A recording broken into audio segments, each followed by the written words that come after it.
Imagine this, a sky torn open by endless black clouds, lightning ripping through the heavens like the wrath of forgotten gods. The ground shakes as colossal storms rage across an entire region, forcing Pokémon, wild, terrified creatures, to mutate into towering behemoths, smashing mountains and flooding valleys in their panic. Cities crumble, forests ignite, and at the heart of it all, a serpentine nightmare from the stars devours the life force of the land itself, threatening to swallow everything in an apocalypse of infinite hunger. This isn't some Hollywood disaster flick. This is the darkest day, the cataclysm that nearly erased the region of Galar from existence 3,000 years ago. Welcome to the hidden underbelly of the Pokémon world, a realm we all know as bright, adventurous, and full of friendship. But peel back the Pokéballs and the gym badges, and you'll uncover a chronicle of devastation, war, and cosmic horror that makes our real-world history look tame. I'm talking about wars that wiped out armies of Pokémon, meteors that scarred the planet, ancient machines built for resurrection turned into weapons of mass destruction, and legendary beings sealed away not for peace, but because they were too dangerous to roam free. This is the dark history of the Pokémon world, wars and disasters. Strap in, because over the next 3 hours we're diving deeper than any Pokédex entry has ever gone. If you've ever wondered why those crumbling ruins dot the regions, why certain legends whisper of sealed evils, or how the world's most powerful energies are double-edged swords born from catastrophe, this is your ultimate guide. Let's set the stage. Pokémon isn't just a game about catching them all. It's a tapestry woven from myths that echo real geological upheavals, human hubris, and Pokémon power run amok. Think about it. Every region hides scars from primordial events that reshaped the land. In Galar, that darkest day wasn't a myth. It was ground zero for Dynamax energy. An otherworldly entity called Eternatus crashed into the world eons ago, its body a fusion of infinite energy and alien biology. When it awoke and began gorging on Galar's life force, it triggered hyperstorms that mutated Pokémon into Gigantamax forms. Imagine your loyal Pikachu swelling to the size of a skyscraper, rampaging blindly as the world ends around it. Heroes rose, 2 wolves of legend, Zacian and Zamazenta, wielded by the region's first human kings. They pierced Eternatus' core, sealing it beneath the earth, but victory came at a cost. Shards of its power rained down as wishing stars, the very source of Dynamax bands today. Cool tech for battles? Sure, but it's residue from a near-extinction event. Every max raid you do, you're tapping into apocalypse fallout. Wind back the clock further, to prehistoric times around 20,000 years ago. Meteors hammered the planet, not just in Paldea, but across what we'd call Hisui today. These weren't random space rocks. They pulsed with bizarre energy, precursors to Eternatus itself. In Paldea, one such impact birthed the great crater of Paldea, a gaping wound in the earth that swallowed landscapes whole. Seismic fury followed, tectonic plates grinding like the jaws of some buried titan, erecting impossible structures. Towering cliffs, labyrinthine caves, and craters that defy physics. Pokémon adapted or perished. Species evolved in the shadows of these ruins, their DNA twisted by radiant energies that still linger. Ever wonder why Paldea's Terratypes feel so unnatural? They're echoes of that cosmic bombardment, crystals of power embedded in the soil, waiting to corrupt or empower. But disasters aren't always from the stars. Sometimes they burn from within. Picture Ecruteak City in Johto centuries ago.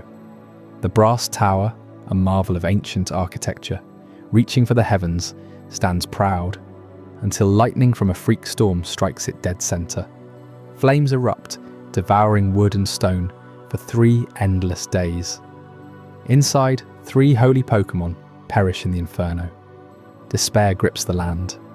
Then, from the ashes, Ho-Oh descends, its rainbow wings a beacon of resurrection. It breathes life back into the fallen, birthing Raikou, Entei, and Suicune, the legendary beasts. They're not just fast or fiery, they're symbols of defiance against oblivion, roaming eternally as guardians against the fires that birthed them.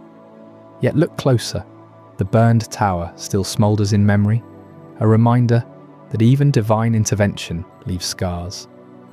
Now shift to the bloodiest chapter, war.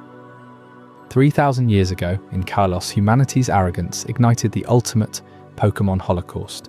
A king named Az, yes, that Az, lost his beloved Pokémon in battle. Grief twisted him.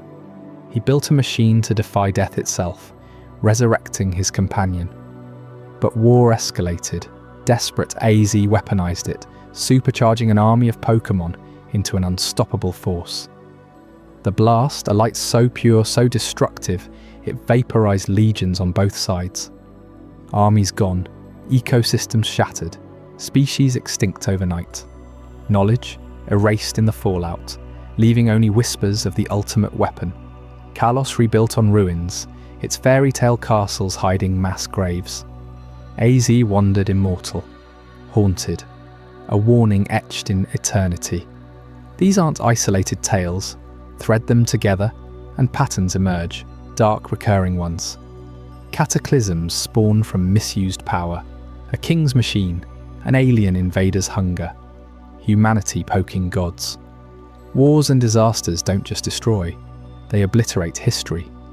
Ruins like the desert ruins in Hoenn, sealed vaults in Sinnoh, forgotten shrines in Unoffa, they're not decorations.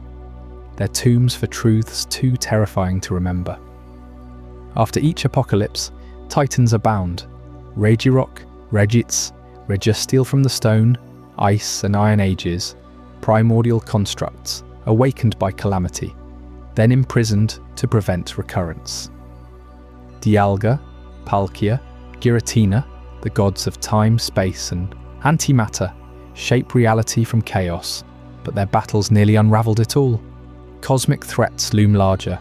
Myths speak of creation's violent birth, Arceus birthing the world from nothingness, only for its shards, legendaries, to clash in wars that froze epochs or shattered continents. In Hisui, noble Pokémon rampaged under celestial manipulation, hinting at interstellar meddling. Unova's twin dragons embody truth and ideals clashing into ruin.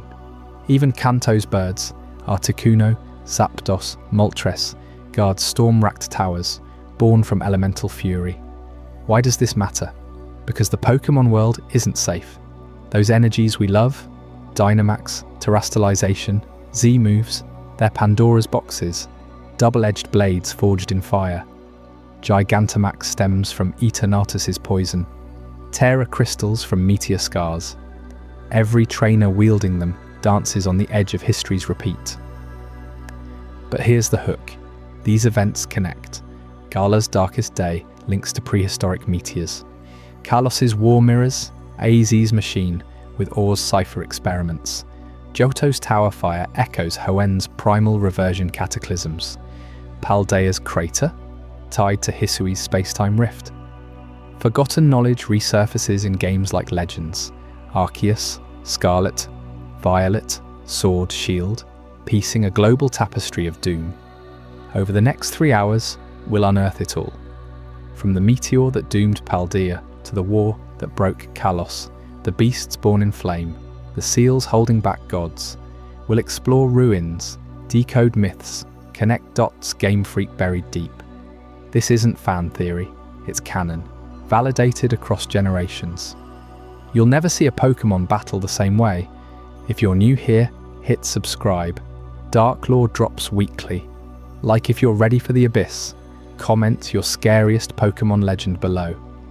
Let's descend. Our journey begins with the stars that fell. The sunny facade cracks.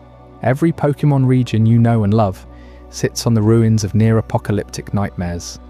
Galar, with its sunny stadiums and cheering crowds, was once ground zero for the darkest day, a cataclysm that turned the sky black and the land into a battlefield of giants.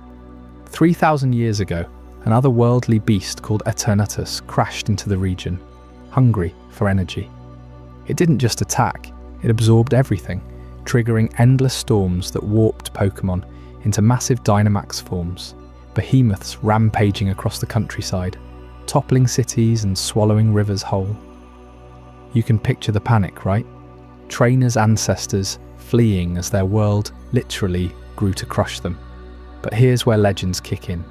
Two brave humans wielding sword and shield Pokémon that would become Zacian and Zamazenta rose up. They battled Eternatus to a standstill, sealing it away deep underground. Those humans?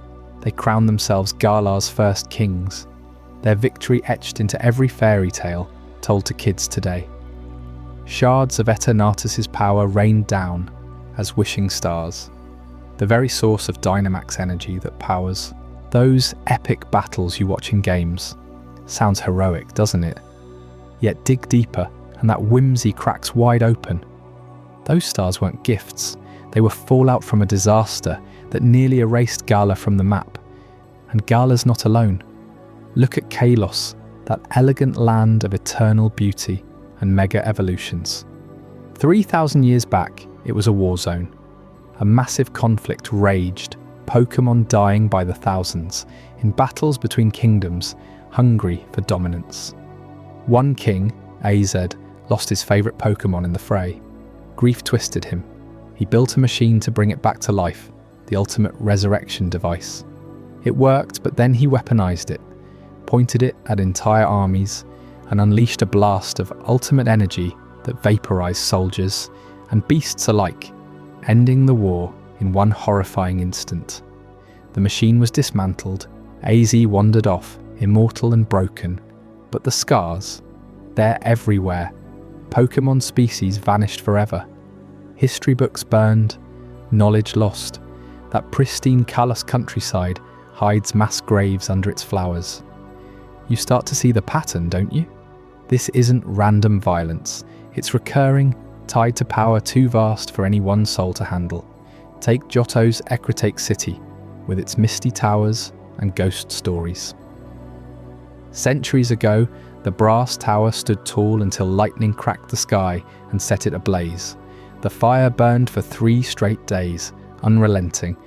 3 holy Pokémon perished inside, their spirits ascending in smoke. But Ho-Oh, the Rainbow Phoenix, couldn't let that stand. It revived them as Raikou, Entei, and Suicune, the legendary beasts roaming Johto to this day. A miracle, sure, but what sparked that bolt? Was it nature's fury, or something darker punishing hubris? The tower's ruins still whisper warnings to anyone who listens. These aren't isolated tales. Ruins dot every region, like forgotten gravestones. In Sinnoh, the spear pillar overlooks a spear driven into the earth by time itself, where Dialga and Palkia clashed in primordial fury, nearly unraveling reality. Hisui's ancient clans sealed away countless rampaging Pokémon after disasters they barely survived. Paldea's great crater? Not a natural wonder, a scar from seismic upheavals eons ago, reshaping the land and birthing terrors like the treasures of ruin. Those massive legendaries sealed in stone to prevent more chaos. Forgotten kings everywhere. Their thrones crumbled, their stories reduced to cave paintings and half-remembered songs. What if I told you every single region bears these scars? Unova's ancient trio, Reshiram, Zekrom, and Kyurem, born from twin heroes who split the world with ideals and truth. Their war-scorching lands that took generations to heal. Alola's Tapus Guard Islands, forged in the aftermath of a beast's rampage, the blinding one sealed away after it devoured light itself. Even Kanto, the original Heartland, hides the Regi trio. Golems awakened from millennial slumbers in temples built to contain them post-cataclysm. These sealed beasts aren't just powerful, they're prisoners of history's worst mistakes. You feel that chill yet? Pokémon's world, so full of joy and adventure, buries a brutal past under layers of legend. Wars erupt over ultimate weapons, cataclysms from alien invaders or godlike clashes. Each time, immense power spirals out of control. Heroes seal the threats, kings rise and fall, and civilizations rebuild on amnesia. Ruins become tourist spots. Sealed beasts turn into gym badge quests. Forgotten kings, just names in Pokédex entries, but those hints are everywhere, poking through the sunny facade if you know where to look. Let's pull back and connect the dots. Why do these disasters keep happening? Misused power, every single time. AZ's machine was meant to heal, became a doomsday device. Eternatus sought energy to evolve, nearly Dynamaxed the world to death. The Brass Tower fire, tied to rituals invoking legends, inviting lightning's judgment. And those sealed beasts across regions, from Regigigas hauling continents until it cracked the planet, to the swords of justice slumbering after feudal wars turned feral. They're not villains, they're fallout. Contain them or repeat the cycle. Think about your favourite games. In Sword and Shield, you Dynamax in stadiums built on that darkest day site, Scarlet and Violet, exploring a crater from ancient quakes, Terra energy pulsing like infected wounds. Legends Arceus, you're reliving Hisui's dark age, space-time rifts tearing reality because someone meddled with gods. It's all there, woven into the gameplay you love, but sanitized for kids. The legends aren't cute backstories, they're survivor accounts of wars and wipeouts. Now consider the human cost. Those first Gala kings didn't just win, they inherited a shattered kingdom. Their rule built on sealing away the evidence. AZ cursed to wander eternally, watching history forget his pain. Johto's beasts roam restless, flames of revival burning eternal grudges. These forgotten rulers haunt the lore, their thrones toppled, their warnings ignored. Every ruin you explore in-game, every sealed cave or tower, screams of recurring disasters. Power unchecked leads to apocalypse. Seal it, rebuild, forget, repeat. But you, listening right now, you're seeing through the cracks. What seemed like harmless myths now feel like prophecy. Every region, from Kanto to Paldea, scarred by events that make our worst wars look tame. Near extinctions, godly brawls, energy storms, mutating life itself. It's not coincidence, it's a cycle. And those legends bury the truth to keep us from fearing it. Hold that thought, because the facade doesn't just crack, it shatters when you trace it back to the beginning. In the next chapter, Primordial Meteors Strike, we'll uncover how cosmic impacts 20,000 years ago seeded these powers, slamming into prehistoric worlds and birthing the energies that fuel every disaster since. You won't believe what those meteors unleashed first. Primordial Meteors Strike. 20,000 years ago, the Pokémon world wasn't the vibrant battleground we know today. It was a raw, untamed planet, teeming with primal creatures fighting for survival in a savage dawn. Then, without warning, the stars themselves declared war. Cosmic meteors hurtling from the void of space crashed into the Earth with unimaginable force. These weren't ordinary rocks. They carried something alien, something otherworldly, a pulsating energy that seeped into every crack and crevice of the planet. Not as distant history, but as the spark that ignited everything you've ever battled against. You know those moments in Gala when a wishing star falls, granting Dynamax power? What if I told you that power traces back to these very impacts? The meteors slammed down across the globe, carving massive craters that still scar the land today. In what would become the Johto region, one struck near the future site of Ecruteak City, embedding shards of cosmic material deep underground. In Hoenn, another gouged out the earth, near where Meteor Falls now stands, a perpetual reminder of that cataclysmic night. But the real horror? The energy they unleashed. This wasn't just destruction, it was infusion. The alien essence bonded with the planet's core, twisting the atmosphere, the soil, the very air Pokémon breathed. Rivers glowed with an eerie purple hue, forests withered overnight, only to sprout back mutated, their leaves shimmering like fractured amethysts. Pokémon caught in the blast radius didn't just die, they changed. A simple herd of ancient Wooloo-like creatures near the Galar Peninsula swelled to gigantic sizes, their wool igniting spontaneously. Fish in coastal waters developed crystalline spines that pierced the waves like spears. You might wonder, how do we even know this happened? Fossils tell the tale.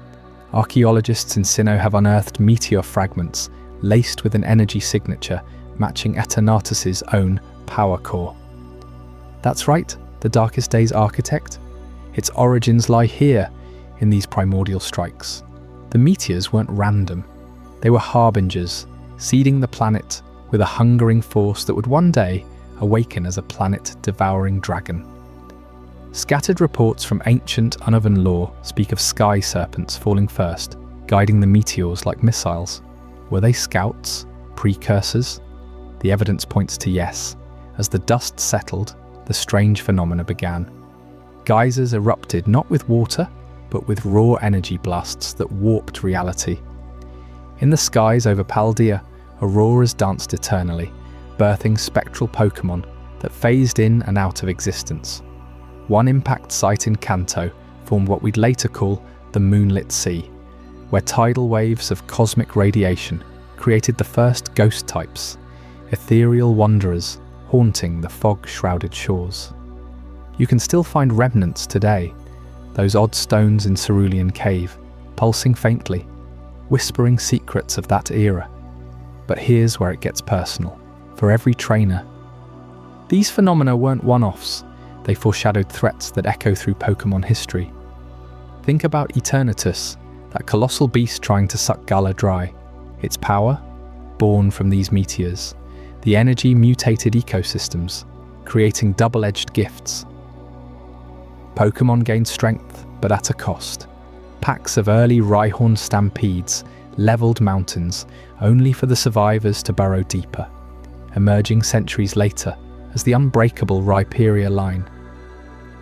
Bird Pokémon, scorched by falling debris, evolved razor-sharp feathers that could slice stone, birthing the Skarmory lineage we battle today. The survivors, though? They didn't just adapt, they ascended.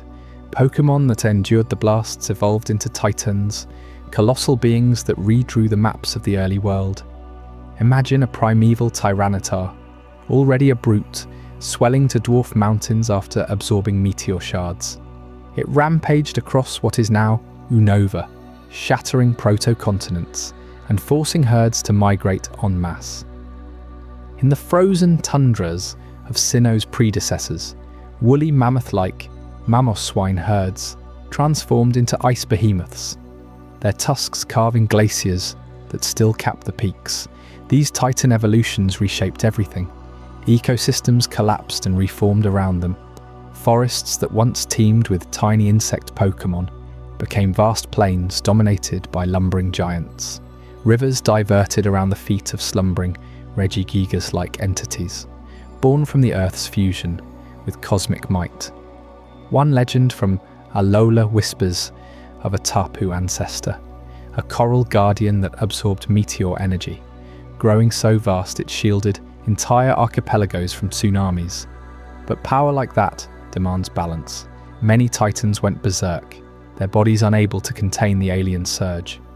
Clashes between them caused megaquakes, birthing new mountain ranges overnight. You have to ask yourself, what would you do if you lived then? Facing a world where your partner Pokémon could balloon into a city-crushing monster at any moment. Early human tribes, nomadic and fearful, learned to worship these titans from afar. Cave paintings in Kalos depict stick-figure humans fleeing a meteor shower, with oversized silhouettes of beasts rising from the craters. Those titans became the first sealed legends. Some burrowed into the earth, entering stasis. Others took to the skies or seas, their descendants carrying faint echoes of that power. Dive deeper into the science, because this isn't myth. Modern Pokédex entries corroborate it. Regirock, Regicy, Registeel. Their bodies mimic meteor alloys, forged in those impacts. The energy infusion created the primordial soup for legendary creation. Dialga, Palkia, Giratina. Legends say they emerged to contain the chaos, time, space, and antimatter twisting around the crash sites. In Hisui, now Sinnoh, ruins near the space-time rift hold meteor shards that warp reality, summoning paradox Pokémon, echoes of what those early titans became.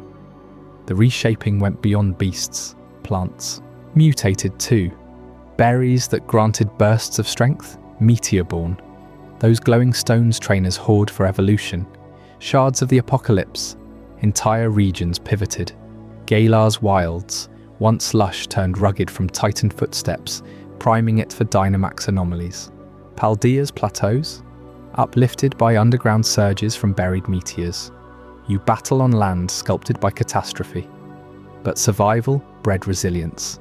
Titan herds stabilized new food chains. Smaller Pokémon adapted in their shadows, developing camouflage, speed, psychic senses to evade the giants. A clever Porygon predecessor, born from crystalline debris, learned to digitize itself for safety. Ecosystems found equilibrium, but scarred. Biodiversity plummeted in impact zones, favoring the strong, the mutated. That's why such power disparities today. Legendaries towering over commons. Feel the weight of it. 20,000 years later, every Pokeball throw connects you to this era. That max raid battle, a diluted memory of Titan clashes, Eternatus's roar, the meteor's thunder. The phenomena persisted for generations, Aurora's mutating herds into herds of legendaries. 3 in Johto, perhaps from one strike, died in a later fire, but were revived, their bodies still humming with cosmic residue. These events set patterns Pokémon history repeats. Cosmic threats seed power, then chaos. Humans rise, misuse it, seal the beasts. Knowledge fades, ruins remain. You're piecing it together now, seeing the threads. Yet the meteors were just the opening act. While the skies rained fire, the earth below stirred with its own rage. Up next, in Earth's Fury Reshapes Paldea, you'll uncover how seismic upheavals turned a paradise into a cratered battlefield, birthing secrets that make those meteors look tame. What cataclysmic force cracked the continent itself? Stick around, you won't see it coming. Earth's Fury Reshapes Paldea. 20,000 years ago, in the sun-baked plains of what we now call Paldea, the Earth itself declared war on everything above it. A series of cataclysmic earthquakes, more violent than any in recorded history, ripped through the continent, carving out wounds so deep they swallowed entire landscapes overnight. You can picture the terror, can't you? Villages, built by early humans, huddled around the feet of towering Pokémon, gone in seconds, pulled into yawning chasms that stretched for miles. These weren't random tremors. They were born from fury deep underground, fueled by clashes that shook the planet's core. Ancient Pokémon, colossal beings locked in primal battles, slammed into each other with forces that cracked the bedrock.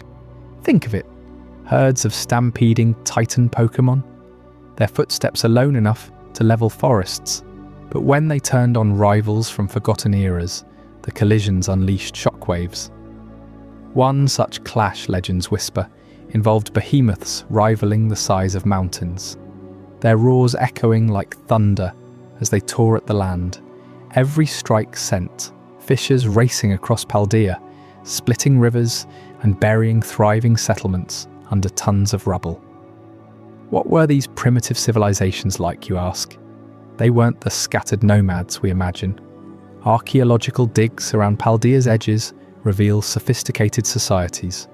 Stone tools etched with Pokémon motifs, vast irrigation networks channeling water from glacial melts, and megalithic structures aligned with celestial events. These people revered Pokémon as partners and gods, domesticating early forms of what we'd recognize as Tauros herds or building shrines to avian watchers in the skies. They farmed terraced fields, heavy with crops that sustained thousands, traded obsidian blades across vast distances, and even developed rudimentary scripts carved into cliff faces, hinting at stories of harmony with nature. But harmony shattered when the battles escalated. Eyewitness accounts, preserved in fragmented cave paintings, depict the horror. A massive Pokémon, perhaps an ancestor to the Titans, rears up against a swarm of aerial predators, its tail whipping the ground into oblivion. The impact triggers a chain reaction. Fault lines dormant for eons awaken. The first major quake hits at dawn, a low rumble building to a deafening roar. Ground splits wide, swallowing herds whole, livestock vanishing into black voids that belch steam and ash. Humans flee, clutching children and Pokémon eggs, only for aftershocks to hurl them into crevasses. By nightfall, the quakes intensify. Paldea buckles like parchment in a fire. Mountain ranges crumble, their peaks sliding into valleys below. Coastal settlements, once bustling ports for early seafaring, plunge into the sea as the shoreline fractures. Inland, the heart of the region transforms. A colossal depression forms, starting as cracks but widening into a maw that devours everything. Forests uprooted, rivers diverted into sinkholes, entire plateaus dropping hundreds of feet. One particularly brutal event, pieced together from seismic scar tissue in the rock layers, suggests a megaquake measured at magnitudes beyond modern scales, equivalent to thousands of atomic blasts concentrated in seconds. These ancient Pokémon battles weren't just brawls, they were existential wars. Rival factions, perhaps territorial giants defending nesting grounds rich in minerals, clashed over resources that pulsed with otherworldly energy. Fossils from the crater's rim show bite marks on bones the size of houses, twisted metal-like alloys embedded in hides, hinting at weapons or armor forged by these beasts. Each victory came at a cost. The victor's roars reverberated through the earth, amplifying vibrations that prolonged the seismic nightmare. Primitive cities with their grand ziggurats dedicated to Earthshapers collapsed inward, entombing priests mid-ritual. Knowledge hoarded in clay tablets, recipes for taming wild Pokémon, maps to hidden oases erased forever. Days turned to weeks of unrelenting fury. Survivors huddled in caves, whispering prayers to skybound Pokémon for mercy that never came. Starvation followed as farmlands became dust bowls or flooded wastelands. Pokémon, too, suffered mass die-offs. Skeletal remains cluster in quarry-like pits, suggesting they stampeded blindly into the chaos. The quakes peaked in a finale that redefined Paldea, the birth of the Great Crater. This wasn't a gentle depression, it was a violent excavation, the earth heaving upward, then imploding, swallowing a chunk of the continent the size of a modern country. Lands that once bloomed with life vanished, replaced by a jagged scar 5 miles wide and miles deep, its walls sheer cliffs veined with glowing minerals. Now here's where the story twists into something profound. That scar of utter destruction, the Great Crater of Paldea, didn't remain a grave. It became a paradox, a treasure trove of unimaginable power. Deep within its bowels, the collisions and pressures forged something extraordinary. Terrestrial crystals, those shimmering facets that define Paldea's unique phenomenon today, crystallized from the chaos. Born from the intense heat and energy of those ancient battles. These gems pulse with a force that lets Pokémon change types mid-battle, harnessing stellar energies trapped eons ago. You see, the quakes didn't just destroy, they concentrated power. The crater acts like a natural reactor, where seismic forces fused ambient energies, perhaps remnants of cosmic visitors or primordial mana, with the Earth's minerals. Early explorers centuries later found not barren rock but veins of these crystals, radiating light that could empower the weakest Pokémon into radiant titans. Paldea's modern society owes its edge to this. Terra shards, chipped from the crater's depths, fuel academies, battle arenas, and even everyday tech. What was a monument to annihilation now sparkles as the source of strength, drawing trainers from across the world to mine its gifts. But don't romanticize it too quickly. Dig deeper, and the darkness lingers. Expeditions into the crater's lower levels uncover petrified remains, human skeletons intertwined with Pokémon fossils, locked in final embraces. Inscriptions on surviving walls speak of the Devourer below, a entity awakened by the battles, perhaps a slumbering legend that fed on the destruction. Ruins at the rim hold altars stained with offerings, desperate pleas to seal away the fury. Entire bloodlines vanished, their languages lost, forcing later generations to rebuild from scratch, piecing together myths from shards of truth. Consider the human cost in numbers. Estimates from sediment layers suggest populations plummeted by 90%. Species of Pokémon, adapted to Paldea's mild climate, went extinct, their niches filled by hardier migrants. The battles that triggered it all? They echo in Paldea's lore as the Titan Wars, where Earthshakers like Cleef ancestors battled Sky Dominators, reshaping the food chain. Survivors passed down oral histories, warning of the ground's anger, a cultural taboo against deep mining that persists today. Yet from this abyss rose resilience. Nomads who endured repopulated the crater's edges, using the crystals for healing salves and weapons. They erected watchtowers, ever vigilant for aftershocks that still rumble faintly. Paldea's vibrant culture, its festivals of light mimicking crystal glows, its cuisine spiced with mineral-infused herbs, stems directly from this rebirth. Trainers now seek terror power, not just for glory, but as a nod to ancestors who clawed back from oblivion. What makes this event stand out in Pokémon's dark history? It's the intimacy of erasure. Unlike Gala's sky-shattering storm, Paldea's fury was subterranean, insidious, pulling the world down rather than blasting it apart. No heroic kings sealed the threat here. It was raw nature, amplified by Pokémon might, indifferent to please. And that paradox lingers. Every time a Pokémon terrestrializes, sparkling with borrowed power, you're tapping into cataclysmic echoes. The crater draws you in, promising strength, but whispers of the lands it devoured. Survivors adapted ingeniously. They bred Pokémon resistant to quakes, like the burrowing forms of modern Diglett lines, and developed seismic prediction rituals using crystal vibrations. Artifacts pulled from the depths, golden orbs etched with battle scenes, hint at pre-crater tech, perhaps energy harnesses that backfired, provoking the Titans. Modern science confirms it. The crater's formation, compressed layers of meteorite debris, infusing the crystals with extraterrestrial zing, linking Paldea's fate to cosmic threads.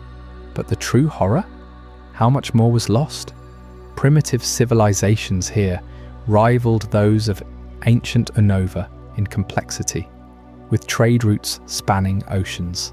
Erased, their innovations forgotten, leaving Paldea to reinvent the wheel. The quakes severed migration paths, isolating Pokémon populations and sparking new evolutions born of hardship. As we peel back these layers, you start to see patterns across the Pokémon world. Disasters don't just destroy, they seed the future's power sources. The Great Crater stands as Exhibit A, a hellmouth turned jackpot. But what if I told you these events weren't isolated? What if the gods behind time, space and matter themselves orchestrated or witnessed far greater upheavals? Up next in Chapter 4, Gods of Time, Space and Matter, we'll uncover how these cosmic forces shaped or shattered the very fabric of reality, and why their interventions might explain every catastrophe we've explored so far. You won't want to miss the revelations waiting there. Gods of time, space and matter. At the dawn of Pokémon's world, long before humans scratched their first settlements into the Earth, three titanic forces emerged from the void. Dialga, the ruler of time itself, Palkia, the sovereign of space, and Giratina, the embodiment of antimatter, forever cast into the shadows. These weren't just legendary Pokémon, they were gods raw and unrelenting, who wrenched order from utter chaos. You might think creation stories are just pretty myths, but dig into the ancient Sinnoh lore, and you'll find something far more primal.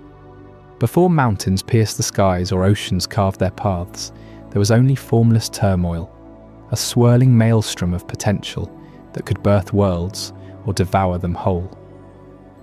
Dialga arrived first, its diamond-hard body pulsing with the relentless tick of eternity.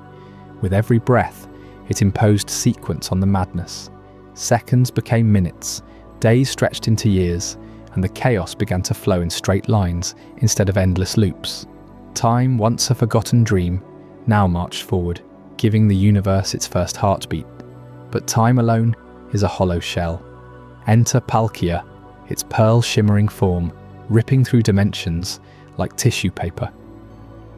Space bent to its will, folding infinite voids into finite realms.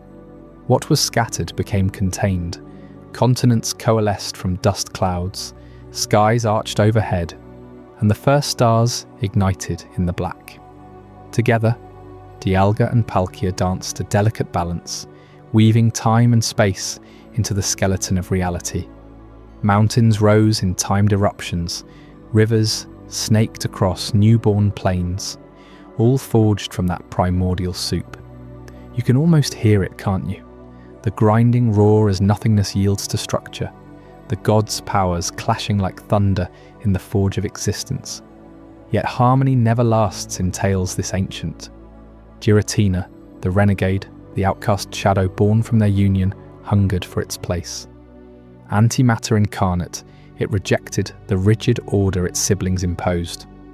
Where Dialga enforced progression and Palkia defined boundaries, Giratina embodied reversal, decay, inversion, the pullback into chaos. Legends whisper that it dwelled in the distortion world, a fractured mirror realm where gravity laughs at logic and up is forever down. But it didn't stay banished. Giratina lashed out, its ghostly wings tearing at the seams Dialga and Palkia had sown. Picture the fallout. Their clashes weren't petty squabbles. They were cosmic wars that scarred the planet forever. Dialga's temporal blasts warped ages in an instant. Forests blooming and withering in heartbeats, creatures aging to dust before they could cry out. Palkia's spatial rifts swallowed armies of wild Pokémon whole, spitting them out in twisted, distant lands where north pointed south. And Giratina? It unravelled it all, dissolving matter into swirling voids, creating tears in reality that bled shadow and madness. The world nearly blinked out of existence.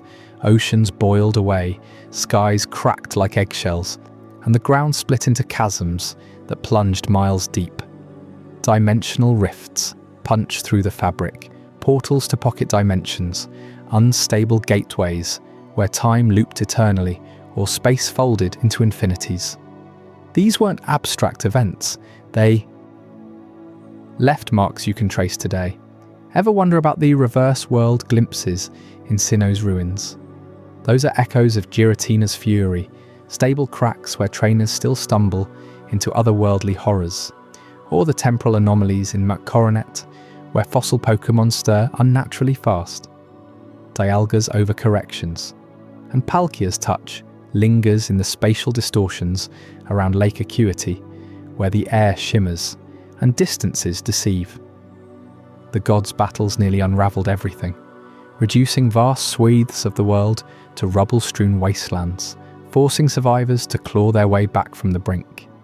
But here's where it gets personal for us humans.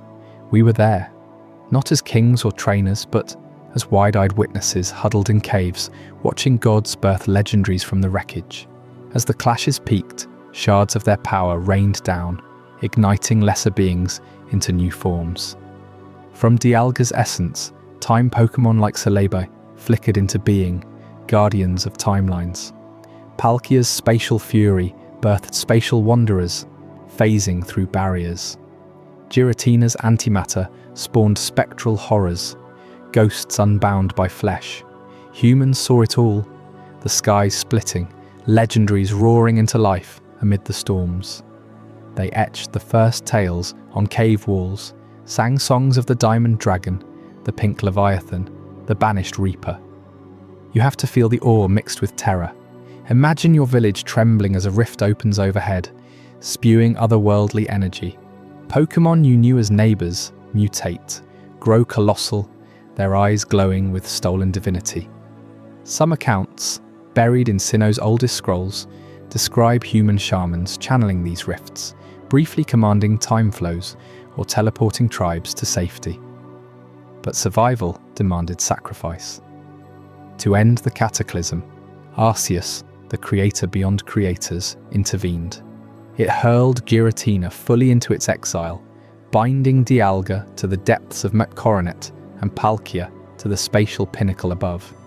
Peace returned, but scarred. Those early humans became the first storytellers. They passed down oral epics around flickering fires. Dialga commands the flow, Palkia holds the now, Giratina hungers for the undo. But knowledge fades like morning mist. Generations blurred the gods into metaphors. What started as eyewitness terror morphed into bedtime legends. Details lost to war, migration, flood. By the time civilizations rose in Unova or Johto, the rifts were just haunted anomalies, the gods' distant myths. Ruins whisper truths, crystalline spires in Celestic Town echoing Dialga's form, fractured mirrors in Turnback Cave mocking Giratina's realm. Yet we forgot the scale, how close we came to oblivion. Why does this matter now? Because these gods aren't dormant fantasies.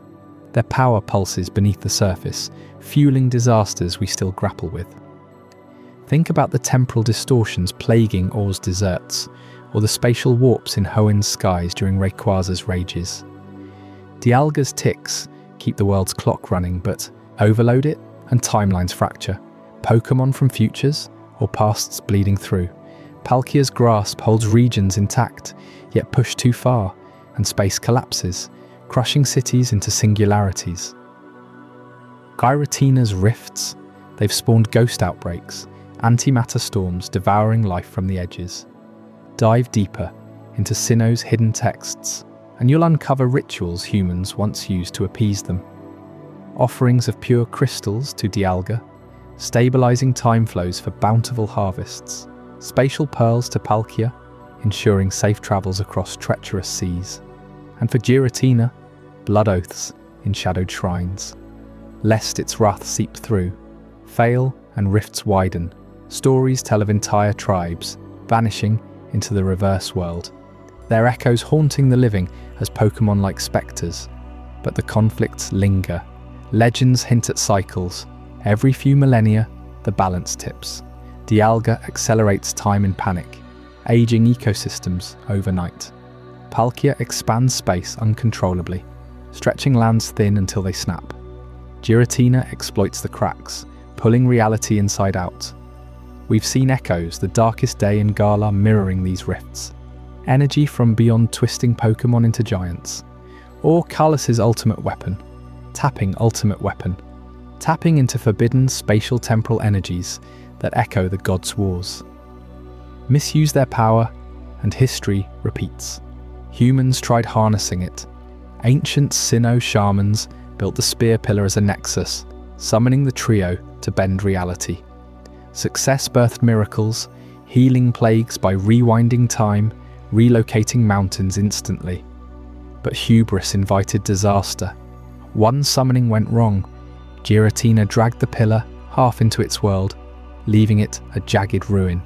Survivors' tales faded, becoming the vague myths trainers recite today. You feel it, don't you? The pull of these stories, how they thread through every region. In Paldea, seismic scars from Palkia's quakes birthed the Great Crater. Galar's wishing stars, fragments of rift energy, much like Giratina's antimatter bleed. Even the prehistoric meteor, that cosmic intruder, carried extraterrestrial power akin to Palkia's voids, seeding Eternatus eons later. These gods didn't just create, they defined destruction's edge. Their forge from chaos set the template. Power births order, conflict breeds ruin, survivors mythologize. Oral tales preserved just enough. The Diamond Clan revering Dialga's Steel March. Pearl Clan hailing Palkia's boundless pink. But the full horror, lost to time's irony. And as the dust settled, other threats arose from the cracks, beasts born of ice, stone, iron, primal forces that rampaged through the aftermath, sealed away to prevent another unravelling. What were these sealed beasts of the ages, and why do their prisons stir even now? Stick around, you won't believe the nightmares they unleashed. Sealed beasts of the ages, over 20,000 years ago, long before humans scratched their first drawings on cave walls, the Pokémon world plunged into the Stone Age, a brutal epoch where raw, untamed forces clashed in endless fury. You see, this wasn't just some primitive era of rocks and survival.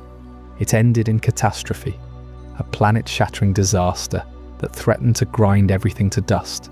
Massive upheavals tore the Earth apart, spewing molten rock and jagged fissures that swallowed entire landscapes.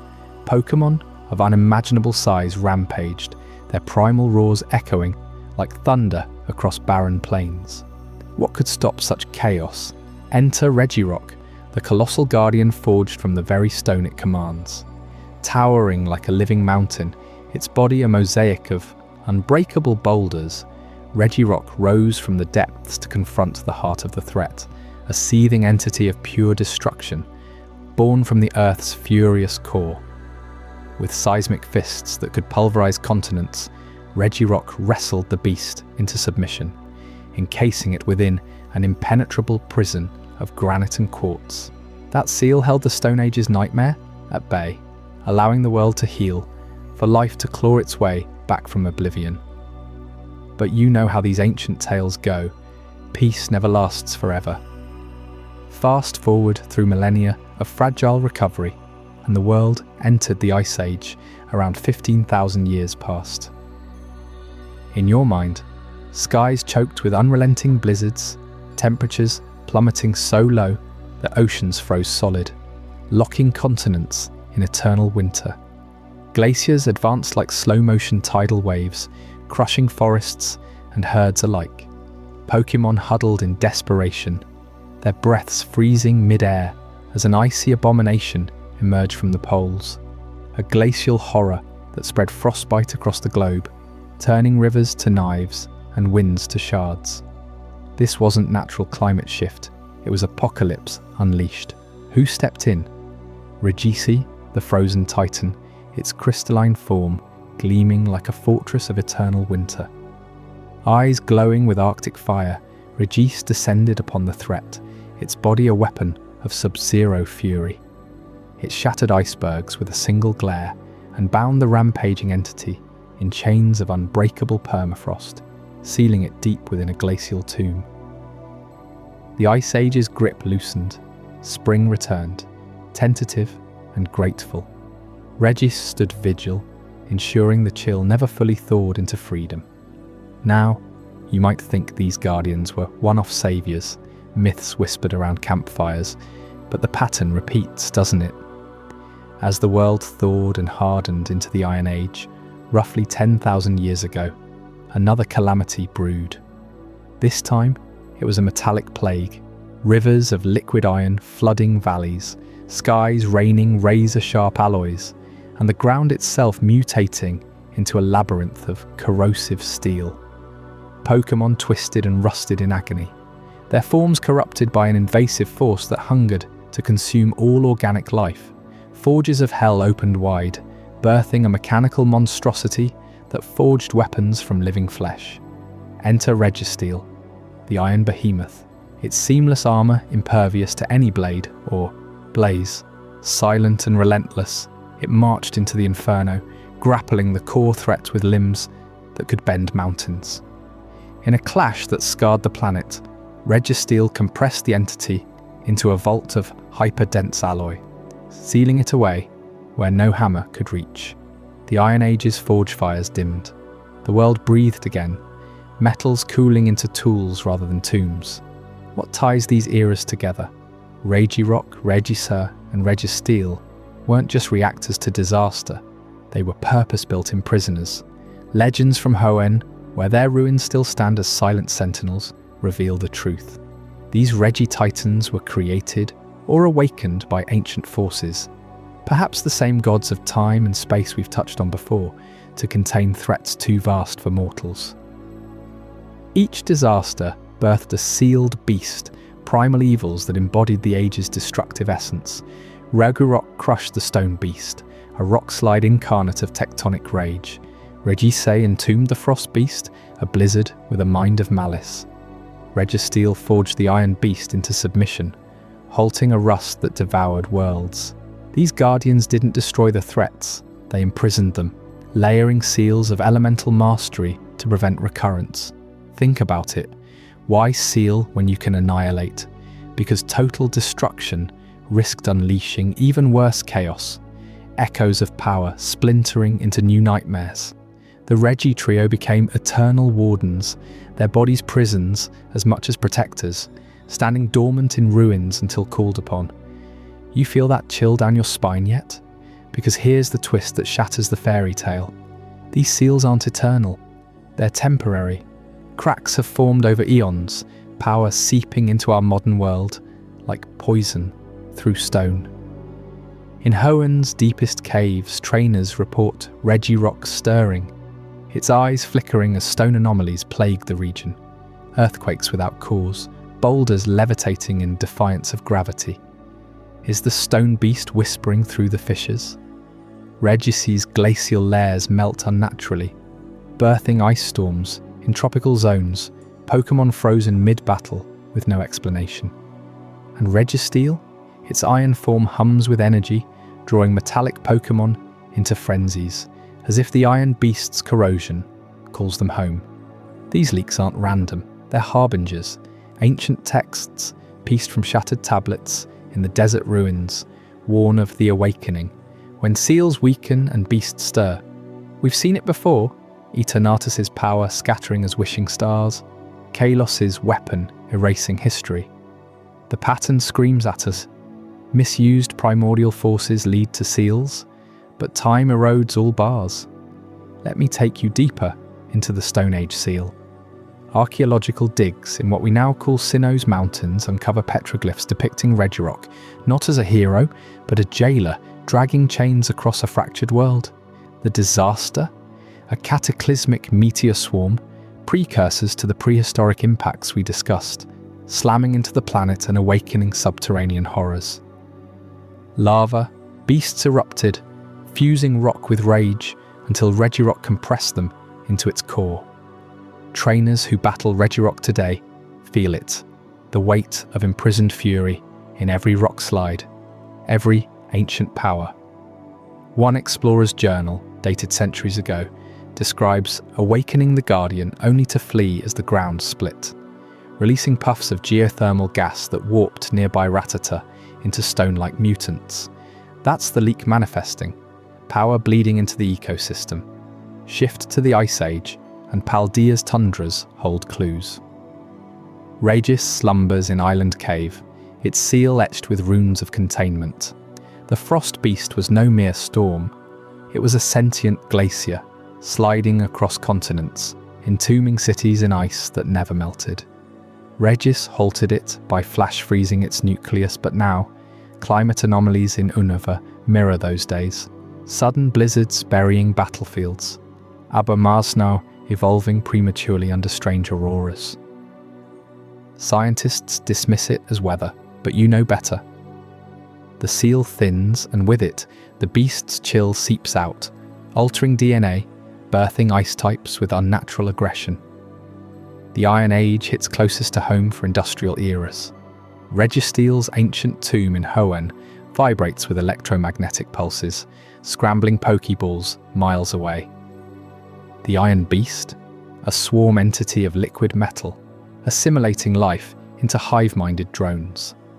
Registeel starves it by encasing it in vacuum-sealed alloy, but leaks cause rust plagues, wild magnemite flocks corroding factories, Steelix burrowing uncontrollably. In Galar's factories, engineers report alloys self-forging without heat, echoing that ancient plague. These aren't coincidences, they're symptoms of seals fraying under time's assault. Why does this matter to you watching now? Because we're living in the aftermath. The Regi Trio's vigilance, bought us ages of relative peace, but the leaks fuel modern phenomena. Dynamax energy? Traces of sealed power, unstable and double-edged. Terrastall crystals in Paldea? Fractured remnants echoing Iron Age corrosion.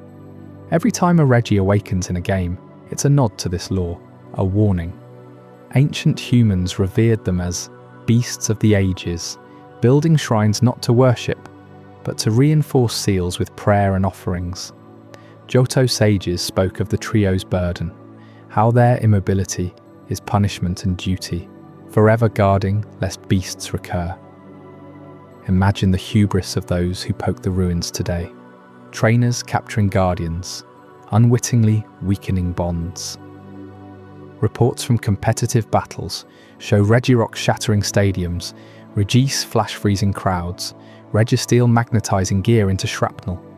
The threats stir because we forget. Patterns from Galar's darkest day to Kalos's war repeat. Power misused, knowledge lost, seals stressed. But what if the seals break fully? A new Stone Age of quakes, Ice Age redux, iron corrosion worldwide? The Regi trio fight on, but they need us to remember. And speaking of flames that refuse to die, that brings us to the next cataclysmic turning point. In the shadowed spires of Ecrotake City, lightning didn't just strike. It ignited a tower that burned for 3 endless days, birthing legends from ashes. What horrors rose from those flames? Stick around for Lightning Strikes the Brass Tower. You won't believe the beasts that emerged. Lightning strikes the Brass Tower. Centuries ago, in the ancient heart of Johto, the Brass Tower stood as a beacon of human ambition, piercing the sky over Ecrotake City like a defiant finger pointed at the gods. This colossal structure, built alongside its sister, the Bell Tower, was no ordinary monument. Crafted from gleaming brass that caught the sun's rays and turned them into rivers of molten gold, it symbolized humanity's pact with the divine beasts that watched over the land. Legends whispered that it housed sacred guardians, Pokémon so revered they were called holy, entrusted with maintaining the balance between the mortal world and the ethereal realms above. But one fateful night, that balance shattered in an instant. A bolt of lightning, not from any ordinary storm, but from what scribes later called divine retribution, slammed into the tower's peak. Eyewitness accounts from Ecrotake's elders, passed down through generations, describe it as a spear hurled by an angry sky god. The strike wasn't subtle. It tore through the brass like paper, igniting the heartwood timbers within. Flames erupted with a roar that drowned out the city's night prayers. For 3 unrelenting days the brass tower burned, a pyre visible from the distant peaks of Mutsilva. You have to picture the horror, even if words fall short. The way that fire danced higher than any natural blaze, fed by winds that seemed to howl in fury. What made this inferno legendary wasn't just its duration. Deep inside the tower, 3 holy Pokémon met their end amid those merciless flames. These weren't wild beasts stumbling into misfortune. They were the enshrined protectors, beings of pure elemental essence, chosen by the people of Ecrotake to dwell there as living talismans against calamity. One commanded the crackling fury of thunder, another the searing breath of volcanoes, and the third the unyielding rush of crystal waters. Their deaths weren't mere tragedy. They were a stark symbol, nature's wrath made manifest, a warning that even the mightiest creations could be consumed when harmony frayed. Why did the lightning choose that moment? Historians in Johto still debate it, poring over faded scrolls in Ecrotake's ruins. Some say the people had grown arrogant, expanding their city too greedily into sacred groves, disrupting the ley lines that Pokémon attuned to the land spirit. Others point to omens ignored, flocks of Pidgeot fleeing southward weeks before, rivers running black with unnatural silt. Whatever the trigger, the strike felt personal, targeted. The fire didn't just claim the tower, it spread like a vengeful spirit through Ecrotake's wooden districts. Homes of thatch and timber, markets bustling by day, with wares from across Johto, all became tinder. Chaos gripped the city from the first hour.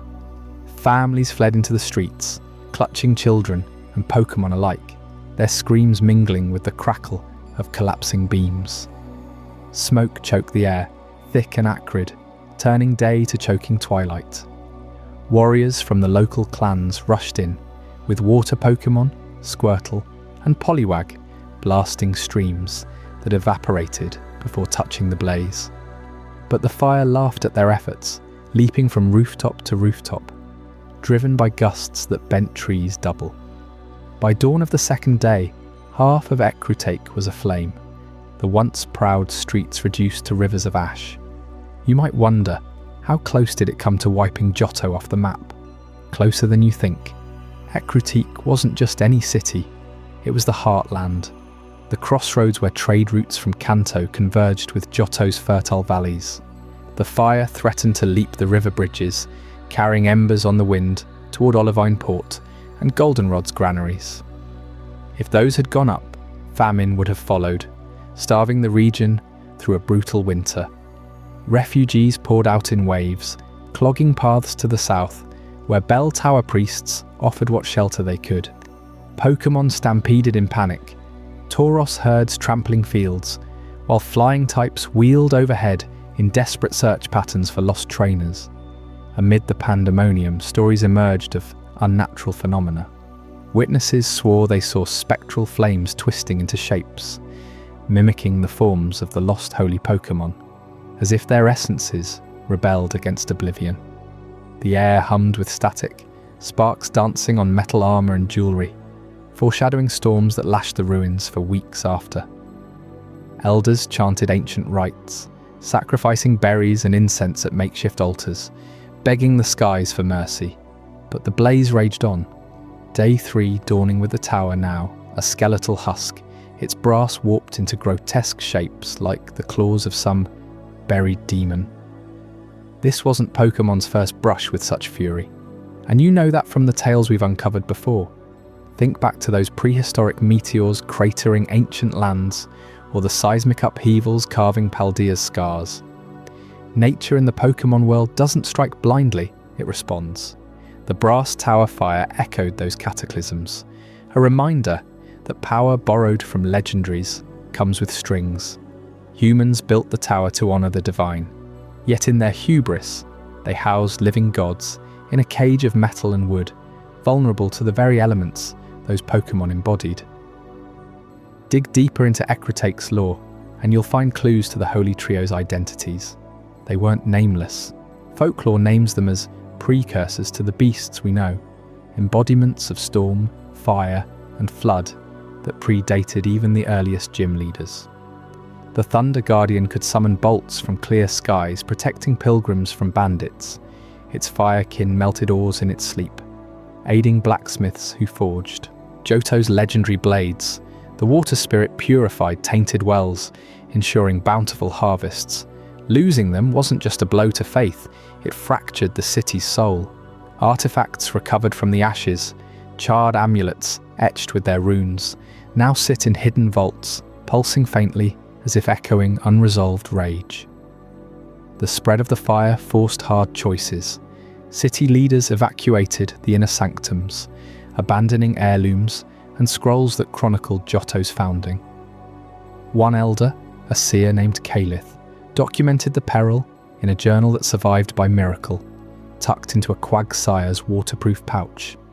Her words paint the threat vividly, flames creeping toward the vital rice paddies that fed half of Johto, embers sailing like fireflies toward the Whirl Islands.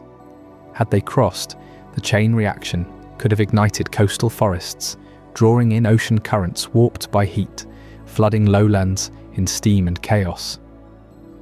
Johto's heartland teetered on oblivion, its people reduced to scavengers in their own land. Yet what elevates this disaster from mere tragedy to mythic cornerstone is the symbolism woven through it all. Those 3 holy Pokémon perishing wasn't random. It screamed of nature's verdict on overreach. Lightning from the heavens, they said, was Arceus's judgment, or perhaps the ire of Lugia from the Whirl Islands, disturbed by Ecruteak's sprawl. The Inferno symbolized wrath unbound, elements turning against their keepers. In the aftermath, survivors rebuilt with humility, etching warnings into bell tower stones. Honor the wild or burn. Generations later, bards still sing of it around campfires in Ecrutake's rebuilt squares. They describe the final moments of Day 3, when the tower groaned its last, collapsing in a thunderclap of sparks that lit the horizon like a second sun. Ash reigned for days, fertile yet poisoned, birthing twisted new flora that shamans harvested for potent medicines. Pokémon evolved behaviors too, herds avoiding the site, while electric types gathered there, drawn to residual energy. You feel the weight of it, don't you? This wasn't a video game glitch or a trainer's mishap. It was a real pivot in Johto's destiny, erasing bloodlines, redrawing maps, and seeding legends that shape trainers to this day. The Brass Tower's fall taught that disasters aren't always meteors or wars. Sometimes they're intimate, a single strike unraveling empires. It fits the pattern we've traced. Cataclysms born from imbalance, knowledge lost in flames, only whispers surviving to warn the next age. But here's where the story twists into something unbelievable. From those ashes, from the very cinders of divine wrath, came a miracle that defied death itself. In our next chapter, Ho-Oh's Resurrection. Miracle, you'll discover how a phoenix of legend answered the call, breathing life back into the impossible. What happened next will leave you questioning everything you thought you knew about revival and redemption. Stay with me.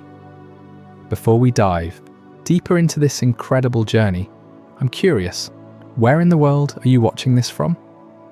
Drop a comment below and let our global community know.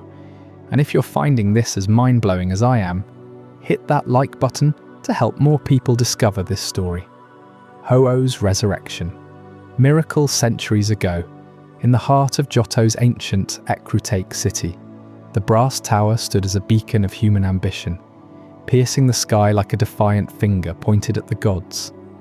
But one fateful night, lightning from a storm of biblical fury struck it dead center, igniting a blaze that raged unchecked for 3 full days. You can picture the horror. Flames devouring wood and stone, smoke choking the heavens, while inside, 3 noble Pokémon perished in the inferno. Their names lost to time, but their sacrifice etched forever into legend. What happened next? A miracle that would redefine life, death, and guardianship in the Pokémon world. Ho-Oh, the majestic rainbow Pokémon, perched high above the devastation, its wings shimmering with iridescent hues that cut through the darkest smoke. Known as the Phoenix of the Skies, Ho-Oh doesn't just witness destruction, it conquers it. Eyewitness accounts from ancient scrolls describe how, as the fire finally guttered out, leaving the tower a charred skeleton, Ho-Oh descended in a blaze of purifying light. Its cry echoed like thunder, wrapped in hope. And from the ashes of those 3 fallen beasts, new life erupted. Not as they were before, but transformed, reborn through divine fire into Raikou, the thunderclap embodiment of lightning's fury. Entei, the volcanic lord of molten rage, and Suicune, the serene purifier of waters stained by tragedy. Think about that for a second. These weren't random revivals. Ho-Oh channeled its sacred power, much like a phoenix rising from its own pyre, infusing the trio's essences with elemental might. Raikou, with fur crackling like storm clouds, dashes across plains at speeds that outrun sound itself, its mane sparking electric vengeance for the fire that claimed it. Entei erupts from mountainsides, breathing flames hotter than the Brass Tower's blaze, a living reminder that fire both destroys and renews. And Suicune, graceful as a north wind, glides over polluted rivers, its crystalline body cleansing the land with every step, turning poison to purity. You see, Ho-Oh didn't just bring them back, it elevated them, turning victims of catastrophe into eternal sentinels. But here's where it gets profound. These legendary beasts now roam Johto's wilds as undying guardians, forever patrolling the region against threats that could unravel its fragile balance. Raikou chases away thunderstorms, that threaten to repeat the Brass Tower's doom. Entei quells volcanic unrest before it swallows villages whole. Suicune heals the scars of human folly, from toxic spills to drought-stricken fields. They're the unseen protectors, appearing in flashes during crises, then vanishing like ghosts into the mist. Johto's people revere them still.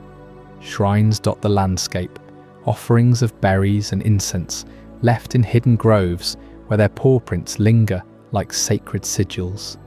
Yet you might wonder, is this resurrection truly a gift? Or does it mark the beginning of unending cycles of loss? Because here's the bitter truth woven into the legend. Ho-Oh's miracle came at a cost. Those 3 original Pokémon didn't return as themselves. Their souls, twisted by the agony of fire, were remade into restless wanderers, bound to an immortal existence without peace. They roam without rest, haunted by memories of their fiery end, unable to evolve further or find true companionship. Every storm Raikou unleashes echoes the lightning that killed it. Every inferno Entei ignites recalls the Brass Tower's roar. Suicune's endless purification? It's a futile chase against an ever-corrupting world. Their creation symbolizes Johto's paradox, beauty born from ruin, but shadowed by perpetual mourning. And it doesn't stop there. This event rippled outward, fueling Johto's deepest spiritual mysteries. The Brass Tower, now called Burn Tower, stands opposite its twin, the Bell Tower, once home to Ho-Oh itself. These spiritual towers pulse with residual energy from that night, drawing ghosts and spirits like moths to flame. Ever wonder why Ecruteak City crawls with hauntings? Unowned scribbles on walls, spectral ghastly drifting through fog-shrouded streets, whispers of the dead echoing in the dance theatre. It's the fire's legacy, you know. The blaze didn't just kill 3 Pokémon. It tore open a veil between worlds. The towers became conduits, channeling otherworldly forces.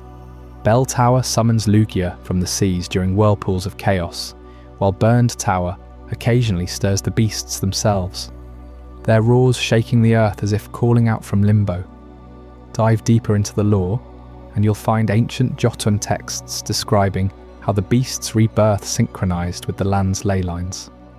Raikou's lightning recharges crystal formations in the Tin Tower's base, powering visions for seers. Entei's heat forges hidden magma chambers beneath Mount Silver, where trainers still feel the tremors today. Suicune's waters feed the sacred springs at the Tin Tower, granting clarity to those pure of heart. But this power comes tainted. Ghost types infest the ruins because the fire's impure energies linger, trapping souls in limbo. Pokémon like Misdreavus and Haunter thrive there, feeding on the unresolved grief of that night. It's no coincidence that Ecruteak's kimono girls perform dances invoking the beasts. They're rituals to appease the unrest, to prevent the cycles from spiraling into another disaster. You have to ask yourself, what if Ho-Oh's act set a precedent? In a world where legends intervene, does resurrection ever come without strings? The beasts guard Johto, yes, but their presence warns of fragility. One wrong storm, one unchecked eruption, and the region could burn again. Modern sightings confirm it. Trainers report Raikou streaking through a blackout in Goldenrod City, restoring power with a single bolt. Entei emerging during the 2000 eruption scare near Kianwood, cooling lava flows with paradoxically fiery blasts. Suicune sighted at the Lake of Rage, calming, rampaging Magikarp hordes turned feral by pollution. They're active, you see, not myths gathering dust. This miracle reshaped Johto's culture too.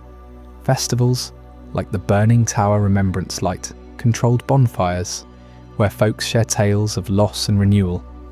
Artifacts like the Clear Bell, rung to summon Ho-Oh, are said to harmonize with the beast's energies, creating rainbows that span the towers. Even gym leaders whisper of it. Morty and Ecruteak battles ghosts empowered by those same hauntings. His Pokémon attuned to the spectral echoes. It's embedded in the DNA of the region, a constant reminder that guardians born from death carry death's weight. But let's peel back another layer. The fire wasn't mere accident. Some scholars argue it was divine judgment on Ecratake's hubris. The towers built to rival the heavens, housing Pokémon as trophies. Ho-Oh's intervention, a lesson in humility.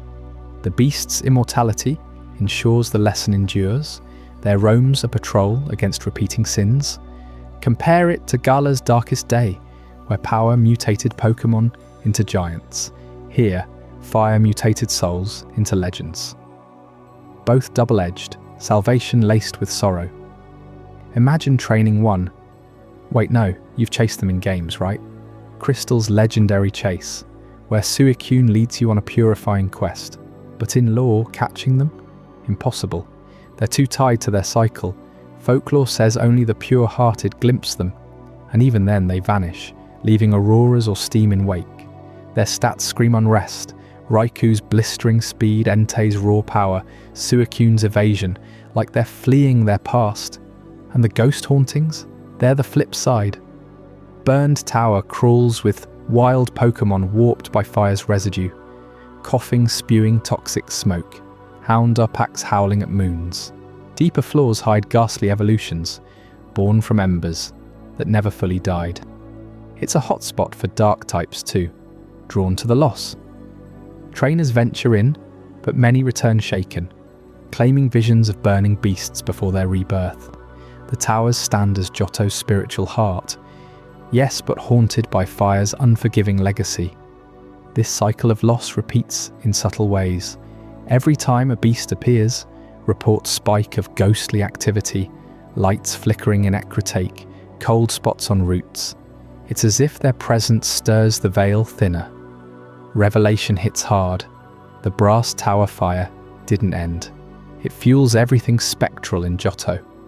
Without Ho-Oh's miracle, no beasts, no guardians, but also no enduring haunt. It's the price of resurrection, eternal vigilance born from eternal grief. You feel that pull now, don't you? How one Phoenix act echoes through time, binding life to loss. But if you think resurrection miracles stop at Johto's towers, wait until you hear about the war where a king built a machine to cheat death on a battlefield scale. Up next, Shadows of the Kalos War reveals devastation that makes Beast's rebirth look like mercy. And the weapon that ended it all? Shadows of the Kalos War. 3,000 years ago, the region we now know as Kalos shattered under the weight of a war unlike any other in Pokémon history. This wasn't just a skirmish between rival trainers or a clash of petty lords. No, this was a full-scale cataclysm where human ambition fused with Pokémon power on a scale that scarred the land forever. Armies mobilized by the tens of thousands, their ranks swollen with trainers who had bent wild Pokémon to their will, turning companions into soldiers. What started as border disputes over fertile valleys and ancient ruins exploded into total war, drawing in kingdoms from across the continent. You have to understand, Kalos back then was a jewel of civilization, with gleaming cities of marble and gold, lush forests teeming with life, and rivers that sparkled like diamonds under the sun. But in a matter of months, that paradise became a graveyard. The spark, historians piecing together shattered tablets and faded murals suggest it was a power struggle between Kalos and a coalition of neighbouring realms, hungry for dominance. Kalos, under its young king Az, controlled key trade routes and sacred sites said to house the essence of life itself. Rivals saw that as a threat, or maybe an opportunity. Whispers of prophecy fueled the fire, tales of immortal Pokémon that could tip the balance. Whatever the cause, the war erupted with ferocious speed. Picture the first clashes, not in some remote field, but right at the heart of bustling towns. Trainers unleashed their strongest Pokémon, not for sport, but for slaughter. Fire types scorched earthworks, water types flooded trenches, and ground types tore open chasms to swallow entire battalions. The air filled with cries of pain, human and Pokémon alike, as battles raged from dawn till dusk. But here's where it gets truly horrifying. As the war dragged on, leaders desperate for victory turned to the ultimate taboo, weaponizing legendaries. These weren't just powerful Pokémon. They were forces of nature, beings whispered about in awe for generations. Armies sought them out, capturing or coercing them through dark rituals or sheer numbers. You won't believe the accounts that survived. In one infamous siege near what would become Lumiose City, a coalition force unleashed a rampaging, Rayquaza-like entity, its body coiled with draconic fury, diving from storm clouds to level fortifications with hyper beams that vaporized stone and flesh in equal measure. Colossian defenders countered with a tamed Zygarde, its serpentine form slithering through the earth, coiling up to crush siege engines and hurl boulders the size of houses. The ground buckled, rivers diverted, entire hillsides collapsed into craters still visible today as eerie depressions in the landscape. Devastation spread like a plague. Forests that had stood for millennia burned under the flames of Entei-class beasts, their howls echoing as they stampeded through underbrush, igniting infernos that blotted out the sun for weeks. Coastal regions drowned under the tidal waves, summoned by colossal Kyogre proxies, washing away villages and salting fields that would never grow again. Mountain passes became graveyards, pulverized by the stomps of Groudon-inspired titans, their earthquakes splitting peaks and burying armies alive. Pokémon suffered the worst. Wild herds were conscripted or caught in crossfires, their populations plummeting. Species we can only guess at vanished entirely, their bones fossilized in war-torn strata. Trainers pushed their partners beyond limits, mega evolutions forced without stones or bonds, leading to berserk rages that turned on masters as often as enemies. The skies darkened with flocks of controlled legendaries, their aerial dogfights raining debris and psychic blasts that shattered minds from afar. You might wonder, how did ordinary people endure this? Diaries etched on surviving pottery tell gut-wrenching stories. A farmer from the Central Plains described hiding in a root cellar as dragon types clashed overhead, their roars shaking dirt from the ceiling, while his own Growlithe whimpered in fear. Mothers clutched children as psychic waves induced nightmares across entire regions. Pokémon like Alakazam variants mind-controlling foes into walking off cliffs. Cities fell one by one, their grand arenas repurposed as mustering grounds, where exhausted Pokémon were healed just enough to fight again. Disease followed destruction, as tainted waters bred new horrors, Pokémon mutating from exposure to unleashed energies. Kalos's armies held the line at first, their disciplined ranks bolstered by royal decree, but cracks formed. Desertions mounted, morale crumbled under the endless grind. And then, King AZ entered the fray personally. Until that point, he'd been a distant figure, a wise ruler overseeing from his opulent palace in the heart of the region. Kalos prospered under him, arts flourished, Pokémon lived in harmony with humans, but personal tragedy struck like a thunderbolt, ripping him from his throne. His most cherished companion, a tiny Floette he'd raised from an egg, fell in battle during a brutal ambush on the Eastern Front. Eyewitness fragments described the scene. Enemy forces overwhelming a supply convoy, Floette shielding AZ's vanguard with frail petals of light, only to be struck down by a poisoned barb from invading Sizer horde. Azul arrived too late, cradling her broken form as life faded. That moment broke something in him. No longer content to command from afar, he donned armour stained with her petals and led charges himself, his royal Garchomp at his side, carving through foes with a vengeance that terrified even his allies. AZ's entry shifted the tide, but at what cost?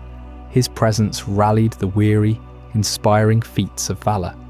He orchestrated counter-offensives that reclaimed lost territories, using terrain knowledge to funnel enemy legendaries into kill zones where Colossian flyers like Talonflame swarms picked them apart. Yet every victory deepened the scars. Landscapes that once bloomed with wildflowers now lay barren. poisoned by residual energies from legendary clashes. Rivers ran red, not just with blood, but with the ichor of fallen mythical beasts. Populations halved in some areas, knowledge bearers among the casualties, erasing languages, techniques, even the true names of Pokémon lost to time. The war's scale forced innovations in horror. Pokémon bred for war traits, like hyper-aggressive strains of Lucario that scented fear and pounced without mercy. You can feel the desperation in the lore, can't you? Humans, once stewards of Pokémon, reduced them to tools, and the world paid the price. As months turned to years, the conflict ground into a stalemate of attrition. Both sides bled dry, their legendary arsenals depleted or turned feral from overuse. Ruins dot Kalos even now, half-buried towers and crumbled colosseums whispering of those days. But what haunts the most are the untold stories of Pokémon who fought not for glory, but survival. A wild, Dionysus-like guardian perhaps, roused from slumber to defend sacred groves, only to be overwhelmed by sheer numbers. Or evil Tal shadows blotting battlefields, feeding on the dying indiscriminately. The war didn't just reshape maps, it rewrote the bond between humans and Pokémon, planting seeds of distrust that echo through legends. Through it all, King Azi's rage burned hottest. His personal loss fueled a relentless campaign, pushing his forces to extremes. Allies whispered of his growing obsession, how he'd pore over ancient texts by lamplight, seeking any edge. The war's shadow lengthened, threatening to consume Kalos entirely. But in the depths of that despair, Az turned to forbidden paths. Up next, in King Az's desperate invention, you'll discover the mad genius that finally ended the war, but at a price that echoes through eternity. How far would you go to bring back what's lost? Stick around, because this changes everything you thought you knew. King Az's desperate invention. 3,000 years ago, in the heart of the Kalos region, a king named Az lost everything that mattered to him in a single, shattering moment. His most loyal Pokémon companion, struck down on the battlefield amid the chaos of an endless war, lay lifeless at his feet. You can picture the desperation in that instant, can't you? A ruler who had seen kingdoms rise and fall, now reduced to a man cradling the body of his friend, vowing to defy death itself. Az wasn't just any king. He ruled over a Kalos fractured by conflict, where armies clashed not just with swords and shields, but with Pokémon, unleashed in fury. The war had dragged on for years, claiming lives on both sides, human and Pokémon alike. Cities burned, fields turned to ash, and the air thickened with the cries of the fallen. But for Az, the war became personal the day his companion fell. That Pokémon had been with him since childhood, a bond forged in peace, now severed by violence. Refusing to accept defeat, Az poured every resource of his kingdom into a forbidden project, a machine capable of bringing the dead back to life. He called it the ultimate life machine, a towering contraption of ancient alloys and glowing energy cores, powered by secrets unearthed from Kalos's deepest ruins.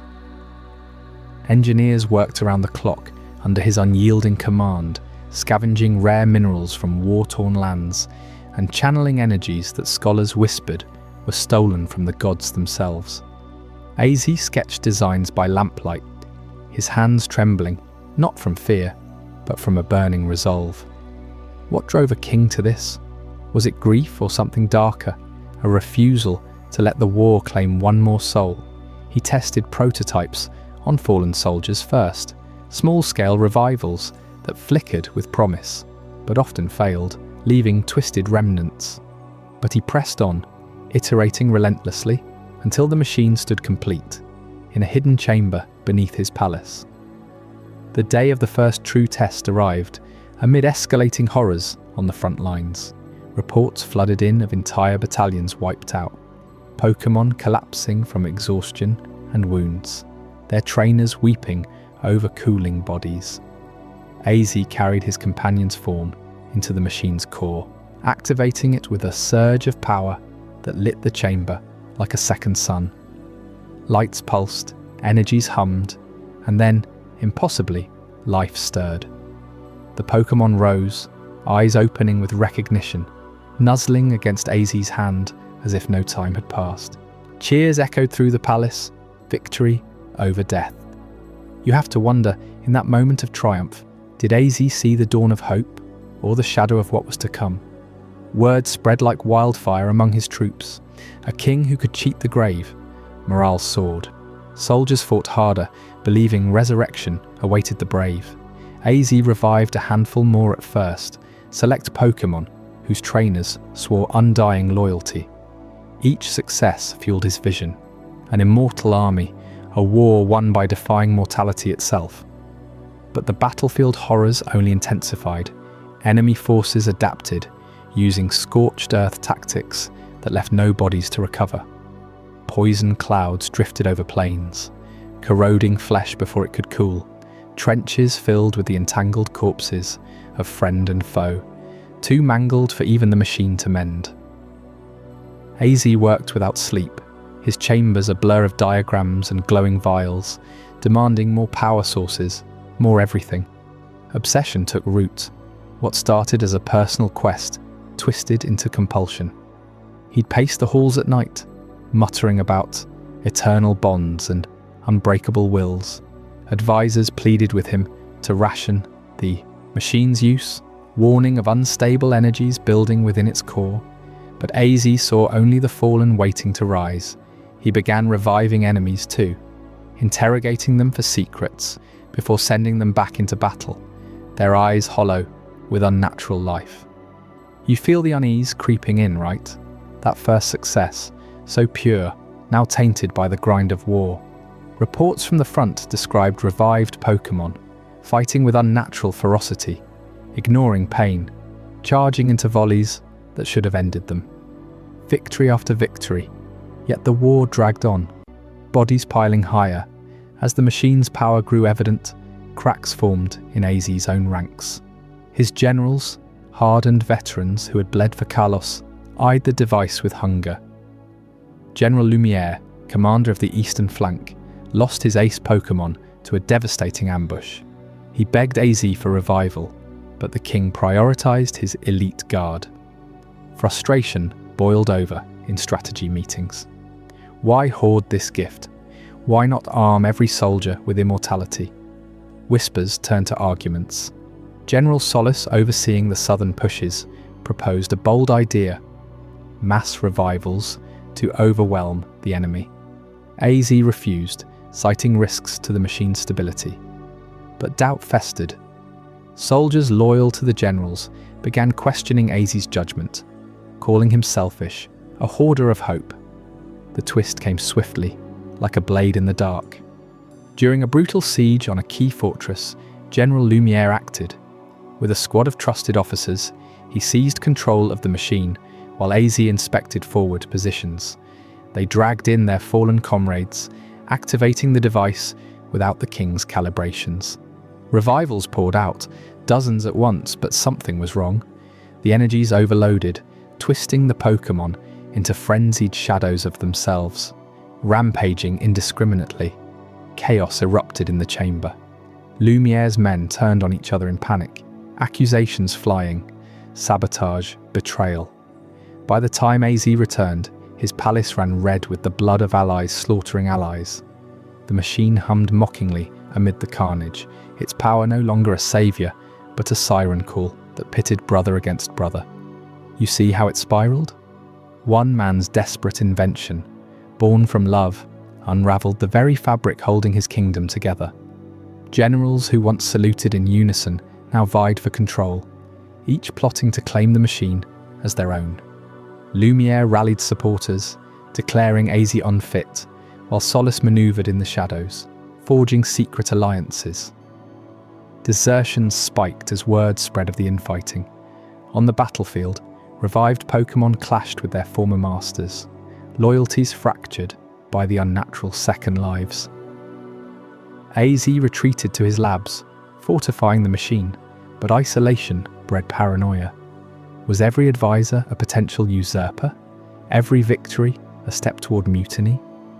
This obsession, consumed him entirely.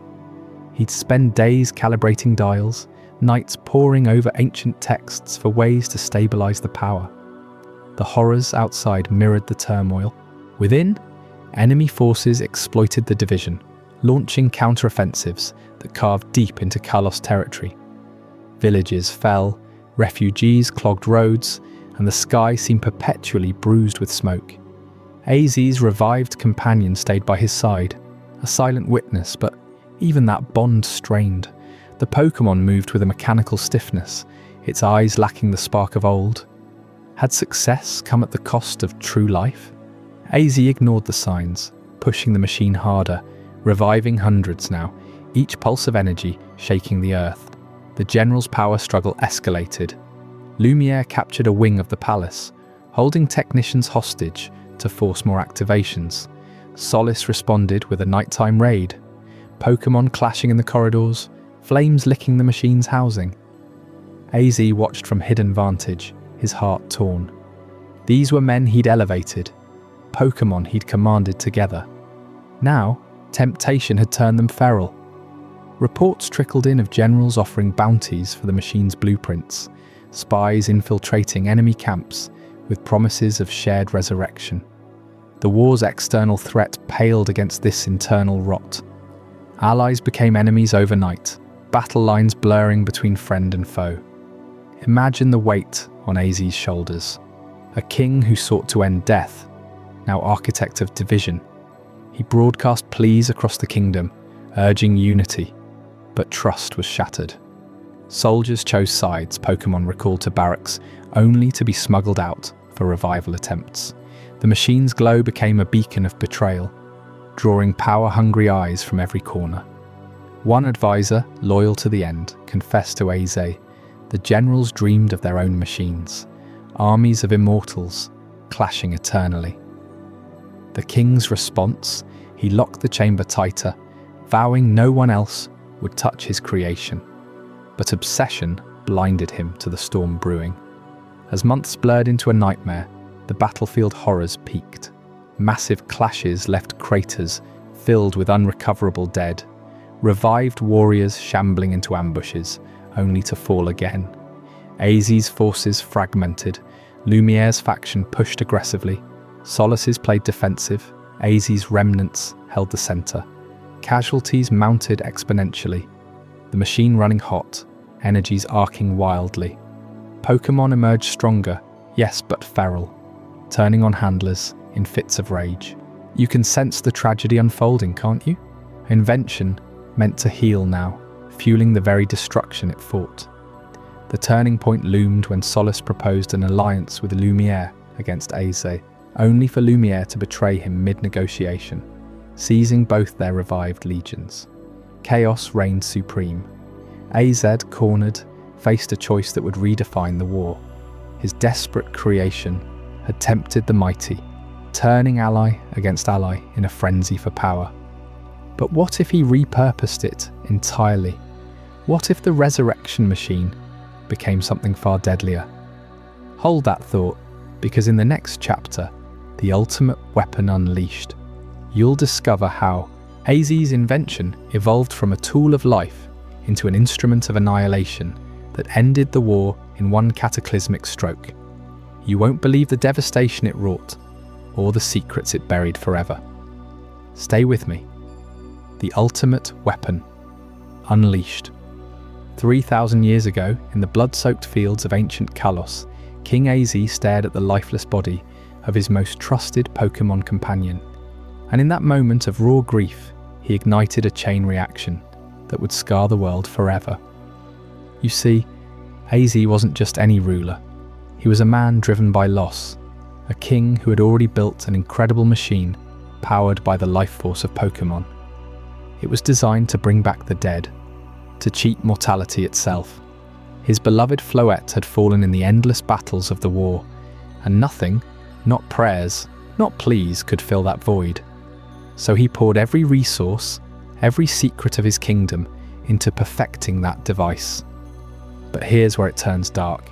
Desperation twisted his genius into something monstrous. As the war raged on, With armies clashing in brutal, unending skirmishes, Pokémon pitted against Pokémon in a frenzy of destruction. AZ realized the machine could do more than resurrect. It could annihilate. He modified it in secret, channeling its infinite energy into a beam of pure, unrelenting devastation. Not as fantasy, but as the cold logic of a broken mind. The same energy that mimics life became the ultimate harbinger of death. He called it his ultimate weapon, but to the world it became known only in whispers as the light that ended everything.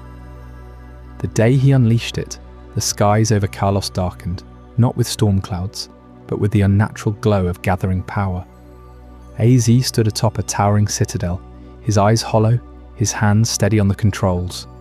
Armies from both sides, thousands of soldiers, Pokémon of every type charging forward in waves, converged on the central battlefield. Garchomp tore through ranks with dragonfire breaths. Tyranitar unleashed hyper beams that leveled hills. The air was thick with cries of battle, the ground slick with the fallen. Then with a single activation, the machine hummed to life. A pillar of blinding white light erupted from its core, wider than a city, stretching into the heavens, before slamming down like the fist of an angry god. In an instant, entire armies vaporized, not scattered, not wounded, gone. Atoms unraveled in a flash. You have to grasp the scale. Tens of thousands of lives, human and Pokémon alike, reduced to nothingness in seconds. The beam swept across the plains, carving a scar through the earth that would never fully heal. Pokémon that survived the initial blast were caught in the shockwave, their bodies disintegrating mid-roar. Legend has it that even the mightiest, like prehistoric behemoths awakened for war, turned to ash before they could react. The war, which had dragged on for years, devouring generations, ended not with a treaty or a surrender, but in instant annihilation. One side's forces erased, the others shattered remnants, fleeing in terror. But victory, it was a poison pill. That same energy surge didn't stop at soldiers. It rippled outward, igniting chain reactions across ecosystems. Forests burst into ethereal flames that consumed without heat, leaving barren craters. Rivers boiled away, their waters evaporating into toxic mists. Pokémon species that had thrived for millennia, unique to Kalos, adapted to its lush valleys and misty peaks, faced mass extinctions. Think of the delicate flying types that nested in the ancient canopies. They plummeted as their habitats ignited. Ground dwellers burrowed deep, only to be incinerated by subterranean blasts. Water Pokémon in coastal lairs suffocated as oceans churned into steam. Historians later pieced together fragments. Entire lines of Pokémon vanished, their DNA scattered like dust on the wind. We're talking dozens, maybe hundreds of species wiped out in hours, their evolutionary branches severed forever. You might wonder, how could one machine do all this? The key was the energy source, infinite life force, drawn from Pokémon essences across the region. When AZ flipped that switch, it overloaded, creating a feedback loop that mimicked a miniature Big Bang. The devastation spread for miles, reshaping the geography of Kalos. Mountains cracked open, spilling molten rock. The once fertile heartland became a glowing wasteland, where nothing would grow for centuries. Survivors spoke of the air tasting like metal, of shadows burned into stone walls, echoes of the vaporized. AZ himself watched from his tower, expecting triumph, but what he saw was apocalypse. His Floette, briefly revived by the machine's original purpose, recoiled in horror and fled, abandoning him to his hollow crown. Kalos itself was reduced to rubble. Grand cities that rivaled modern Lumios in splendor crumbled under aftershocks. Temples dedicated to legendary guardians toppled, their idols shattered. The war's front lines became craters filled with twisted metal from siege engines and bones too stubborn to fully vaporize. Rivers diverted, flooding what remained. The population plummeted, perhaps 90% gone in that single cataclysm. Those who lived were the lucky ones. huddled in remote caves or shielded by sheer distance. But luck turned to curse as radiation-like energies lingered, mutating survivors and poisoning the soil. And then, the final twist. The survivors deliberately erased the history. Why? Shame, fear, self-preservation. The handful of nobles and scholars who pieced together what happened formed a pact. They burned scrolls, toppled monuments, and rewrote the annals. The war became a vague legend, the weapon a myth whispered only to warn future generations. Azid, immortalized by his own machine's curse, he couldn't die, trapped in eternal life, wandered as a ghost king, his tower a forbidden ruin. They sealed records in hidden vaults, attributing the devastation to ancient calamities rather than human hubris.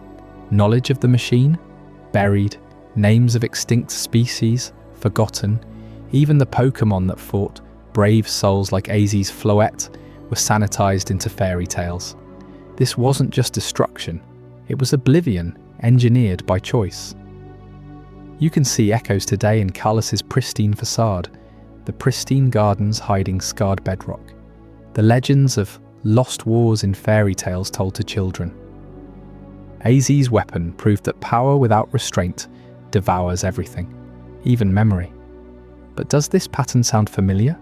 Like the darkest day in Gala, where unchecked energy warped Pokémon into giants, or the prehistoric meteors that birthed Eternatus.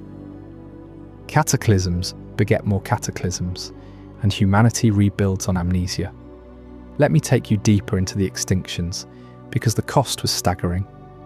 Consider the Kalos-exclusive lines we glimpse in ruins, spectral ghost types that haunted war-torn battlefields, now mere shadows in folklore. Bird Pokémon with iridescent wings that migrated through the valleys, their flocks blotting out the sun, gone, their skies silent forever. Underground colonies of Diglett variants burrowed into the weapon's epicenter, vaporized before they could surface. Marine life in the southern seas, where the beam's edge scorched coastlines, leaving coral reefs as blackened skeletons. Fossil records pieced from modern digs show abrupt ends, no gradual decline, just absence. Paleontologists in our world debate if these gaps match Carlos' lore, but in Pokémon history, it's undeniable. The Doomsday device punched holes in biodiversity that evolution hasn't refilled. Aziz's mindset? Pure tragedy. He started as a protector, uniting Carlos against invaders. But loss eroded him. Diaries smuggled from the era, rare survivals, describe his rants. If death claims them, I'll claim death for all. The conversion process took months, hidden in his citadel's depths. Engineers, coerced or loyal, fused resurrection coils with amplification crystals harvested from legendary sites. Tests on small scales vaporized captured foes, foreshadowing the horror. When fully charged, the machine drew energy from a network of Pokémon linked telepathically, their vitality fueling the beam. Ethical, non-existent. The payoff was annihilation, but Azir paid with isolation, cursed, immortal, watching his kingdom rot. The instant end to the war left a vacuum. Enemy forces, whatever their origin, rival kingdoms or expansionist hordes, disappeared in the light. No victory parades, just stunned silence. Survivors from Aziz's side turned on him, calling it the curse of the king. Riots in the rubble, famines from poisoned lands. Pokémon, sensing the imbalance, went feral, wild packs roaming, attacking anything humanoid. Mega evolution rumors tie back here too. Some say the weapon's energy fragments birthed those stones. A double-edged gift from disaster. Rebuilding? Slow agony. Generations passed before vines, reclaimed the craters. Survivors migrated, founding new settlements like modern Levere or Chaleur. They instilled taboos. No resurrection tech, no weaponizing Pokémon. History's erasure was methodical. Councils decreed the forgetting, destroying artifacts. Aziz's tower, sealed, guarded by his remaining automatons. Even his name became taboo, replaced by the Mad King. You feel the weight, don't you? One man's grief unleashes extinction-level horror, and the world chooses to forget. It's why Kalos feels so layered, elegant surface over buried apocalypse. But forgetting doesn't heal, it festers. What if that machine's remnants stir today? Whispers in games hint at it, with AZ's storyline in Kalos echoing this truth. And that's just the unleashing. Up next in Kalos Aftermath and Amnesia, discover how the survivors rebuilt on lies, what secrets they buried deepest, and why modern Kalos might be one wrong discovery from repeating history. You won't want to miss the revelations that tie it all together. Kalos Aftermath and Amnesia. 3,000 years ago, the Kalos War ended not with a treaty or a surrender, but with a single, cataclysmic blast from King AZ's ultimate weapon. That machine, born from grief over his lost chandelier, didn't just stop the enemy, it vaporized entire armies on both sides, leaving behind a scarred landscape where cities once stood. But what happened next?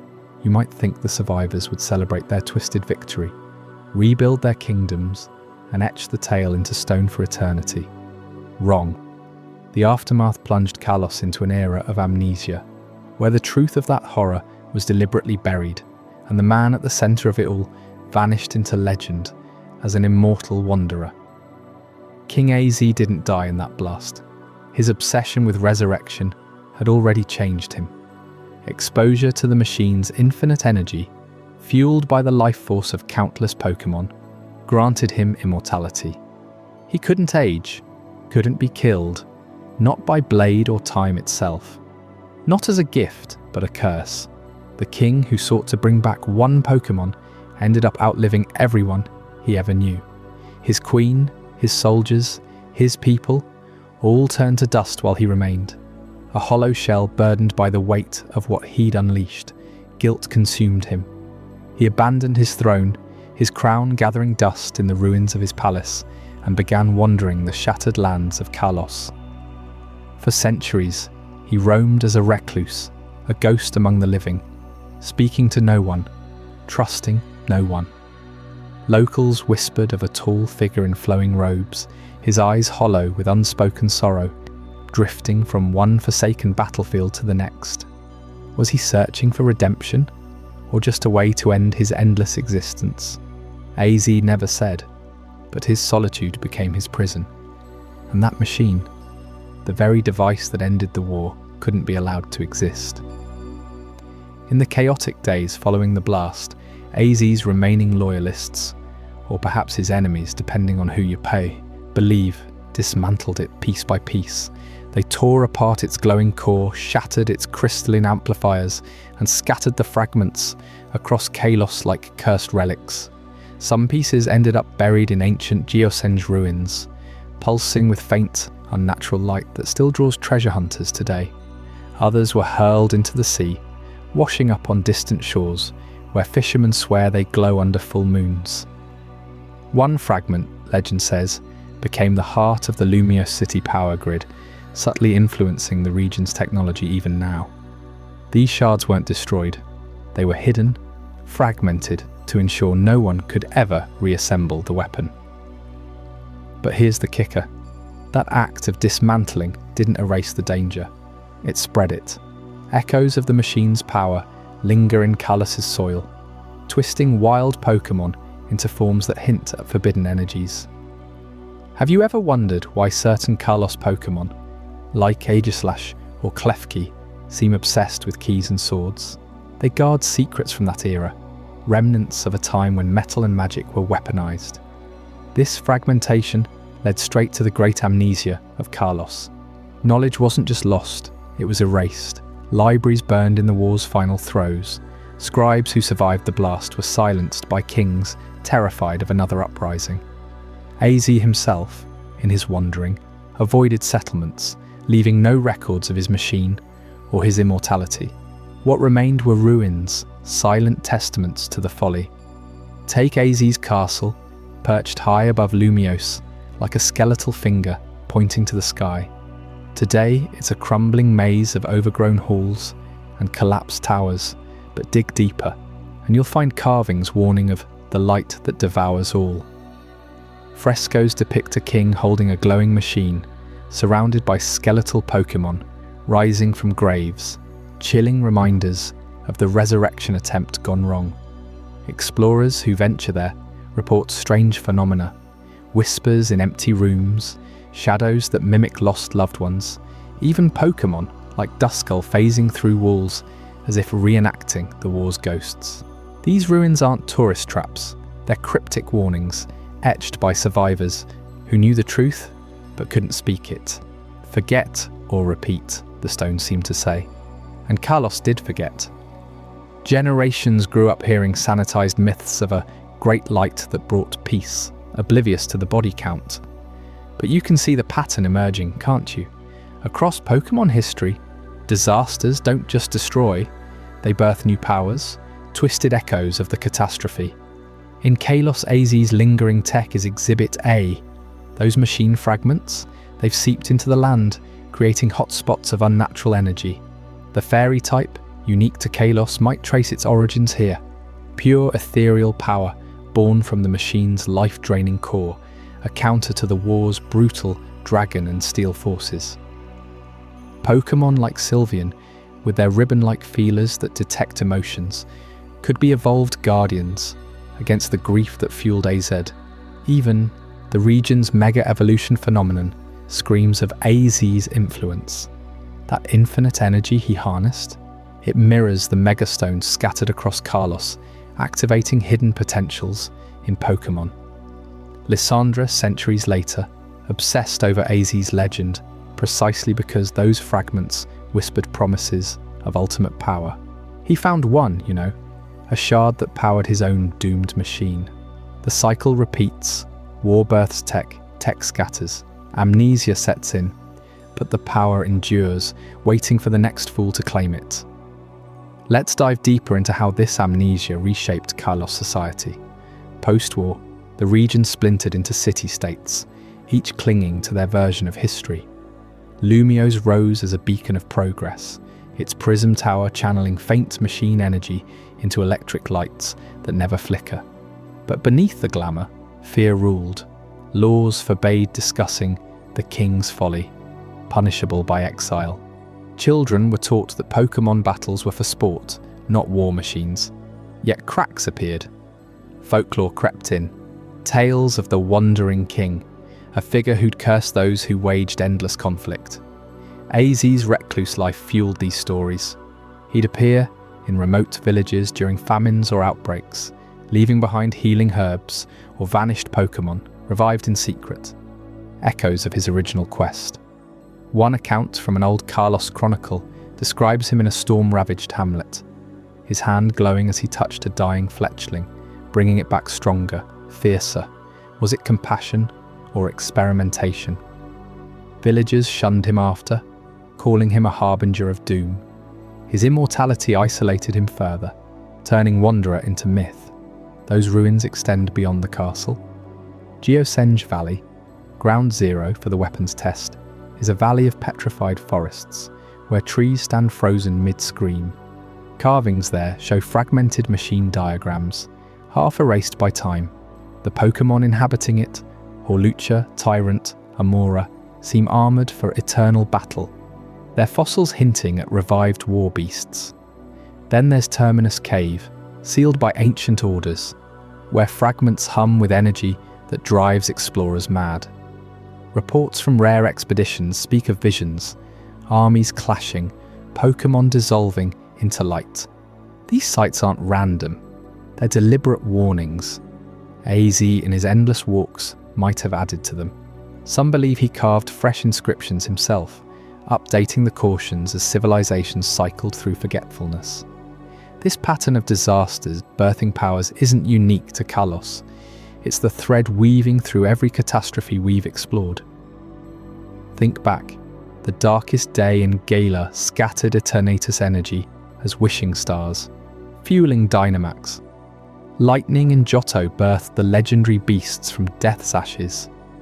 AZ's tech follows suit, its fragments seeding mega evolution, and perhaps even the Z moves of later eras. Why does this happen?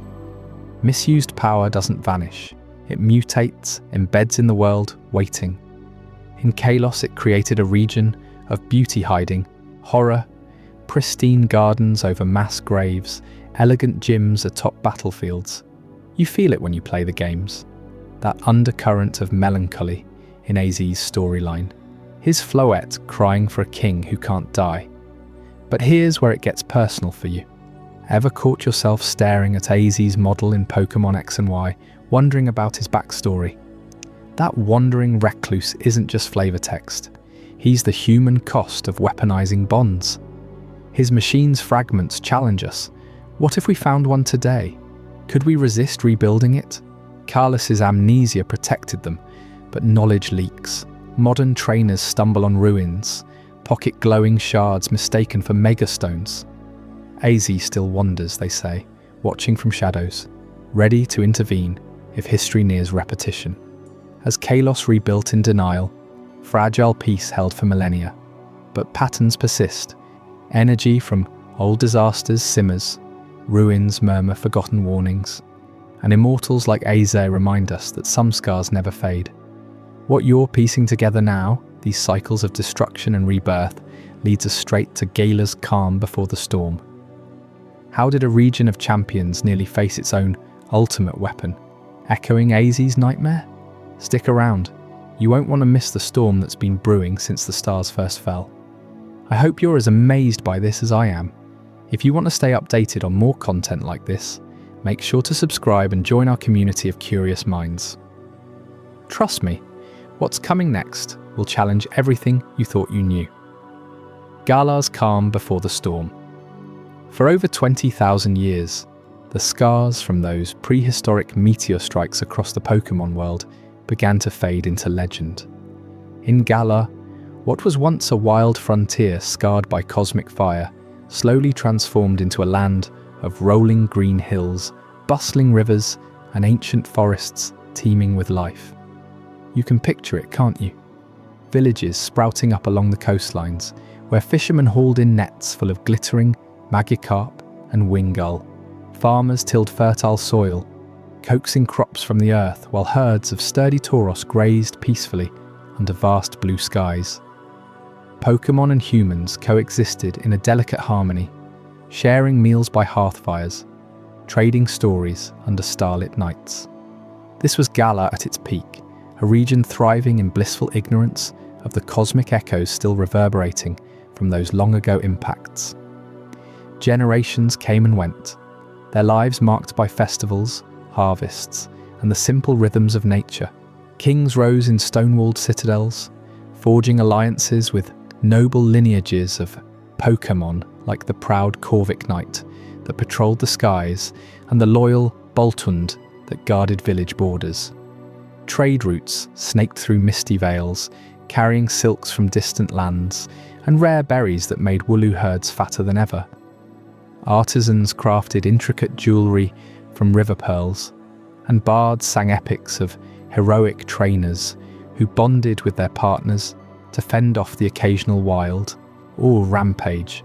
No one spoke of the meteors anymore. They were myths whispered to children, tales of fire from the heavens that birthed extraordinary powers. But those powers lingered, subtle and unseen, woven into the very fabric of Gala's soil and air. What made this era truly magical were the wishing stars. Have you ever looked up on a clear night and seen one streak across the sky? In Gala, they weren't just pretty lights, they were omens of hope. Every few years, sometimes months, these radiant trails would blaze from the heavens, drawing crowds to hilltops and beaches. People gathered in their finest clothes, hands clasped, eyes wide with wonder. Make a wish, the elders would say, and wishes they made, for bountiful rains to swell the rivers, for lost loved ones to return safely, for a sickly Ponyta to gallop strong again. Children laughed as the stars fizzled into glowing fragments that dotted the landscape like fallen jewels sparkling in the dawn light. Trainers collected them, polishing them into pendants that seemed to hum with inner warmth. Healers crushed them into powders that mended wounds overnight. Even Pokémon were drawn to them. Pikachu nuzzling close, absorbing faint energies that made their cheeks spark brighter. But here's the chilling truth you might not suspect. Those wishing stars weren't random cosmic debris. They carried something far more sinister, dormant energy from the heart of those ancient meteors. Unseen by all, microscopic tendrils of otherworldly power seeped into the earth, pooling in hidden caverns beneath Gala's surface. Rivers carried it downstream. Winds scattered it across meadows. Pokémon grazed on grass laced with it, drank from streams infused with it, and over time, it began to stir within them. A humble Rookie-D might grow unusually bold, its cries echoing farther. A humble Dreepy, drifting through fog-shrouded swamps, flickered with unnatural light. Humans felt it too, a subtle quickening of the blood, dreams haunted by visions of endless storms. Yet no one connected the dots. These were blessings, they thought, gifts from the gods to reward their industrious spirits. As centuries rolled on, Gala's prosperity swelled. Massive stadiums rose in the heartlands, where crowds cheered as trainers pitted their Pokémon in friendly battles, honing skills passed down through bloodlines.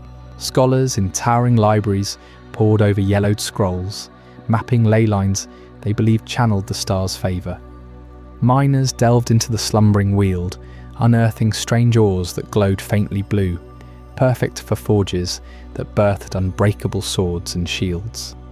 The two great wolves of legend, Zacian and Zamazenta, were already revered as guardians.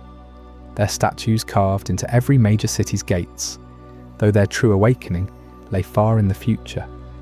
Life was good, too good perhaps, for in the shadows of this golden age, human ambition began to sharpen like a blade on whetstone. It started small. A ambitious lord in the northern reaches noticed how wishing star fragments amplified his excadrill's tunneling power, letting him extract richer veins of coal and iron. Why stop there? He rallied workers, Pokémon teams expanding tunnels into vast networks beneath the Winden Plains. The stars have given us this gift, he proclaimed to cheering crowds. We will harness it to light our cities brighter than the sun. Soon others followed. Excavations spread like wildfire, machines powered by star-infused crystals chugging day and night. Villages grew into cities, Hammerlock with its fortified walls, Motostoke belching steam from colossal factories. Trainers formed guilds, seeking out fresh meteor remnants. In remote crags, battling territorial Tyranitar for access to the deepest deposits. You have to admire the drive, don't you? These people weren't villains, they were visionaries. They built aqueducts that spanned chasms, channeling energy-laced waters to irrigate parched fields. Inventors tinkered with devices that made Pokémon temporarily stronger, foreshadowing the battles we'd recognise today. Queen Orleana's ancestors commissioned observatories atop Searchester's peaks, tracking wishing starfalls to predict the next big haul. Festivals turned competitive. Who could collect the most fragments? Who could craft the most potent talismans? Bonds between humans and Pokémon deepened. A loyal Cinderace might Dynamax in intuition alone, towering briefly before settling, to the awe of onlookers. But with every dig, every refinement, they poked at the sleeping giant. Consider the tales from those times, passed down orally before they faded into obscurity. A miner in the stony wilderness swore his Rhyperior grew scales harder than diamond after swallowing a star shard, only to rampage uncontrollably for days, eyes glowing crimson.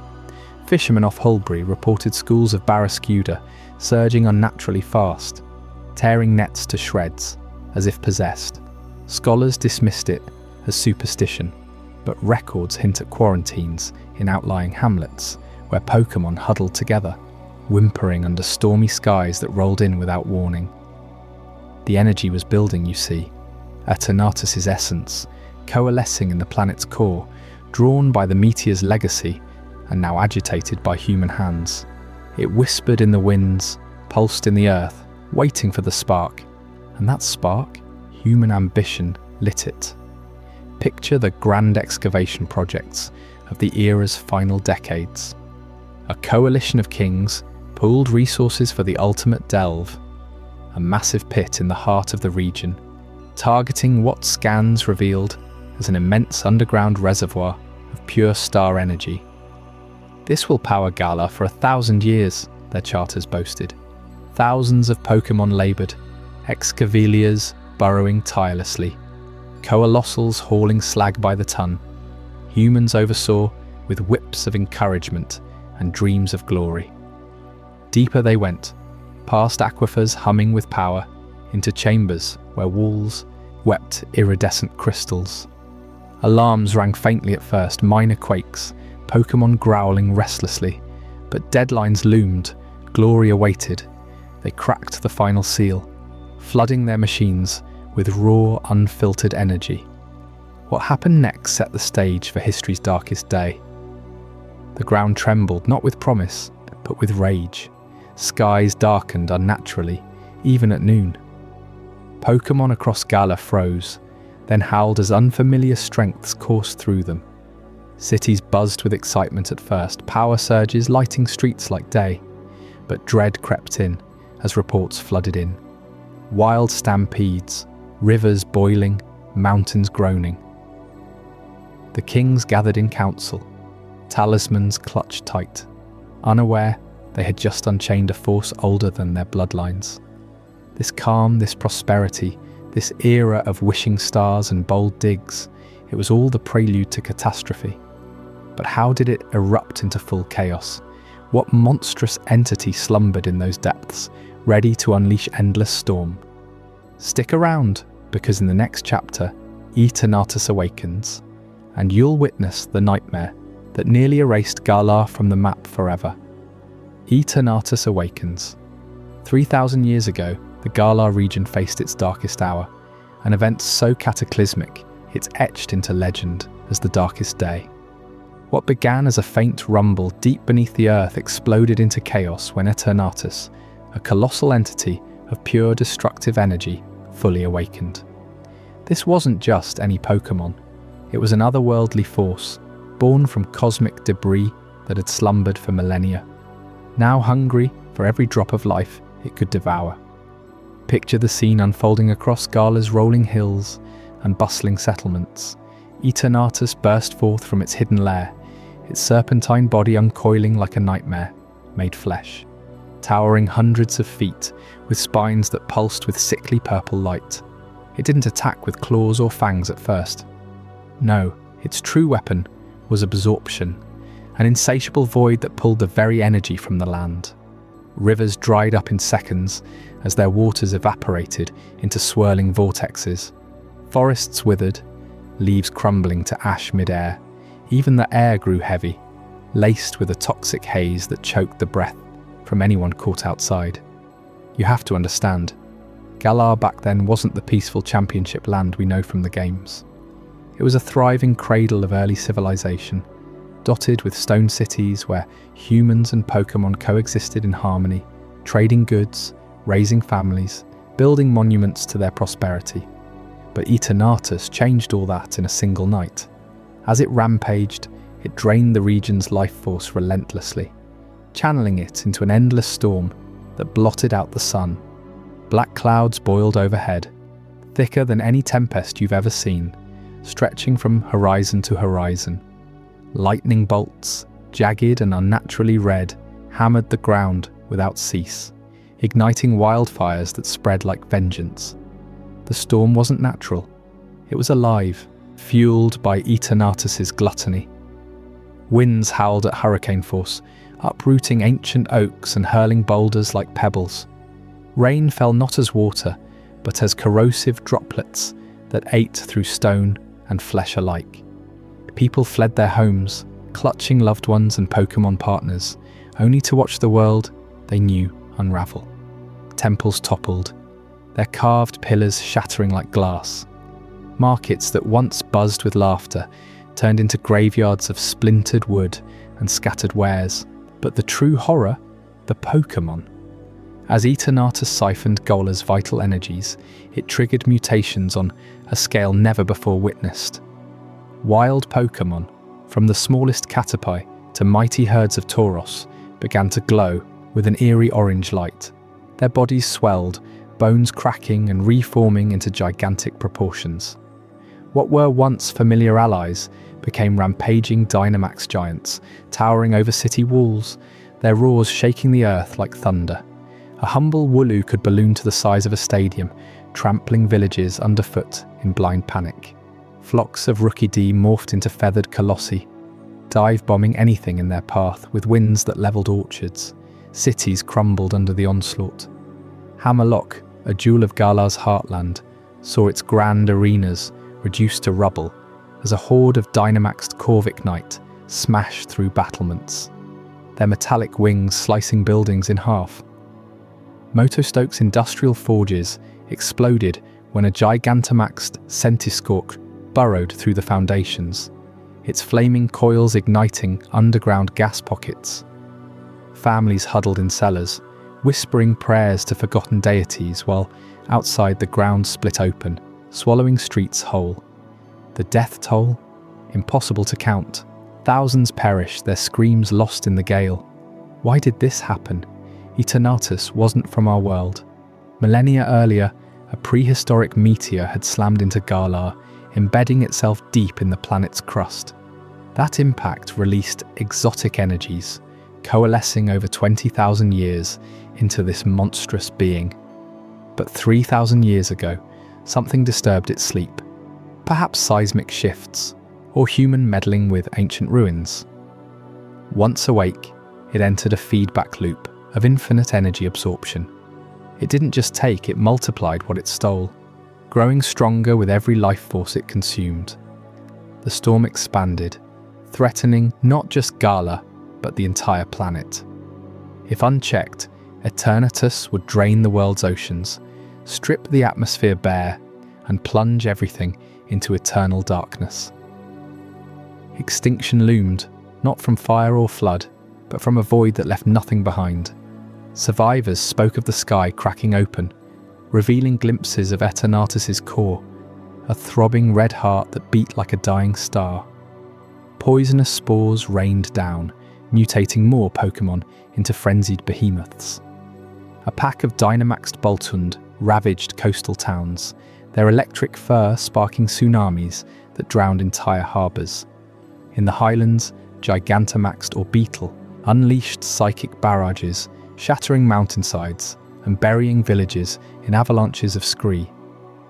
Humans fought back desperately, their Pokémon partners straining against the corruption, but most fell, their energies funneled straight to the beast. What makes this catastrophe stand out in Pokémon history? It wasn't a war between trainers or a clash of legendaries. This was nature itself rebelling, amplified by an alien invader. Galar's people had grown complacent, their cities symbols of mastery over the wild. Eternatus reminded them of their fragility. Legends passed down described the endless storm lasting weeks. The sun a distant memory. Crops failed, leading to famine even for those who survived the initial rampage. Pokémon populations plummeted, some species driven to the brink as their mutated forms tore each other apart in territorial madness. You might wonder, how did anyone endure? Stories from that era, pieced together from fragmented murals in places like the Isle of Armor and Crown Tundra, paint a picture of utter despair. Elders recounted how the air tasted of metal and decay, how children's cries mimicked the wails of the wind. Yet amid the ruin, faint hopes flickered. Scattered fragments of Eternatus's shed power rained down as glowing wishing stars, later harnessed as the source of Dynamax energy in stadiums. Ironic, isn't it? The very power that nearly ended Galar became its greatest spectacle. But let's dig deeper into the mechanics of this apocalypse. Eternatus's rampage created phenomena we still see echoes of today. The darkest day warped the region's geology, carving out the massive pits and craters that dot Galar's landscape. Rivers reversed course, poisoned forever. Certain Pokémon evolved uniquely because of it. Zacian and Zamazenta's ancestors, forged in this fire, waiting in the wings. The event erased vast swaths of knowledge, much like other disasters we've explored. Ruins stand as silent witnesses, their inscriptions weathered but whispering of the storm that ate the world. Consider the human cost on a personal level.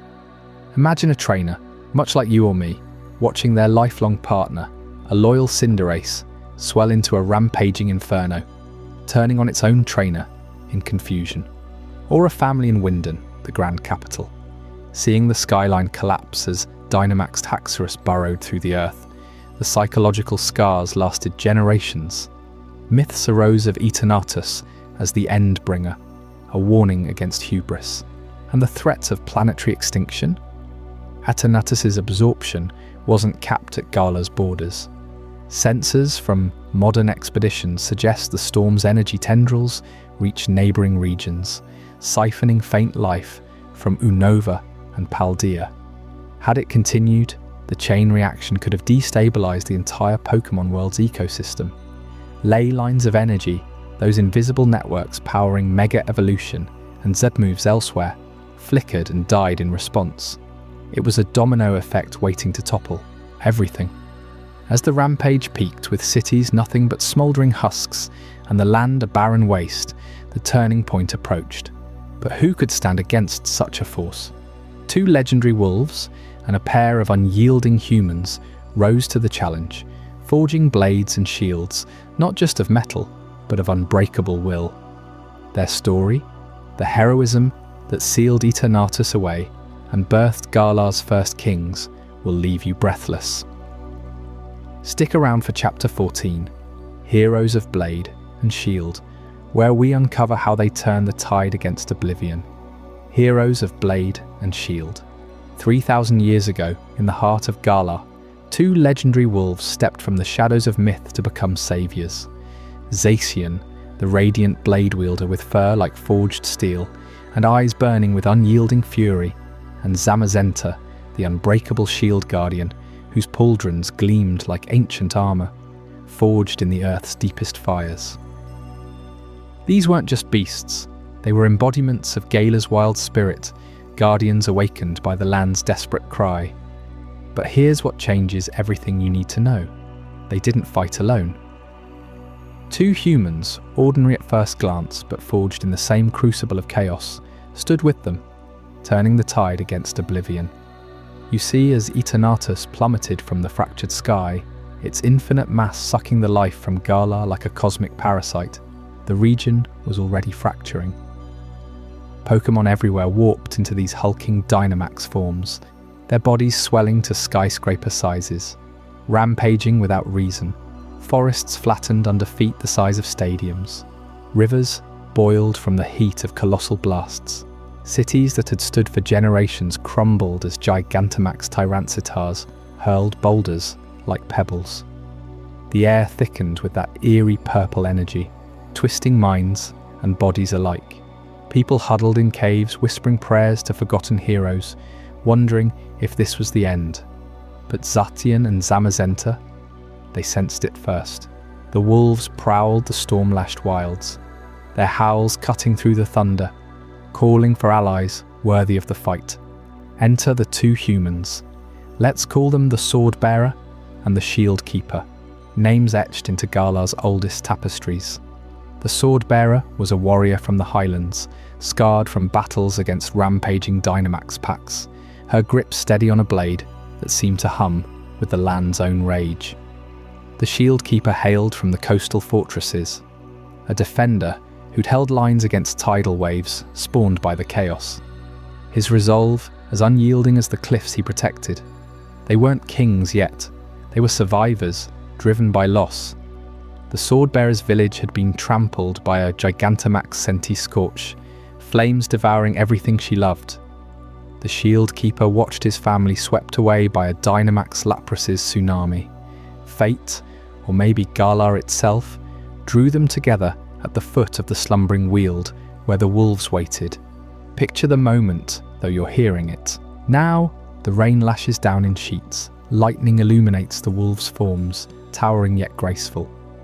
Zacian approaches the Swordbearer first, locking eyes as if testing her soul.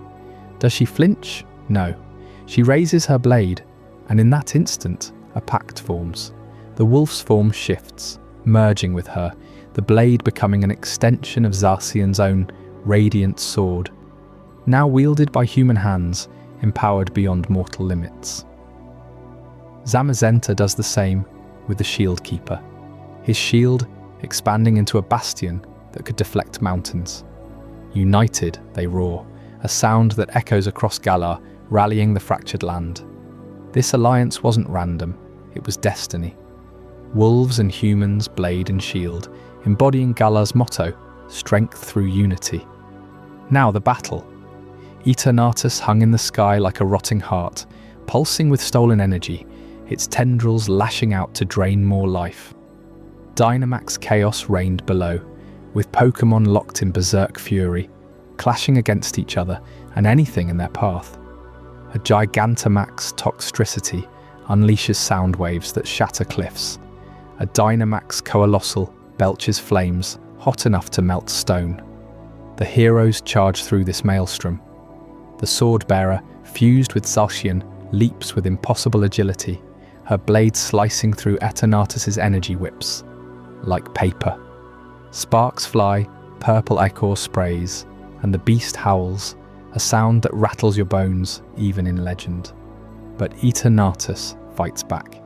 It summons a meteor storm, chunks of skyfire plummeting to Earth, each impact birthing new Dynamax horrors. The Shield Keeper, with Zamazenta's power, plants his feet, the shield expanding into a dome that absorbs the barrage. Explosions bloom around them, heat singeing the air, but they hold. You can feel the strain in the tails, sweat mixing with rain, muscles screaming, yet their bond unbreakable.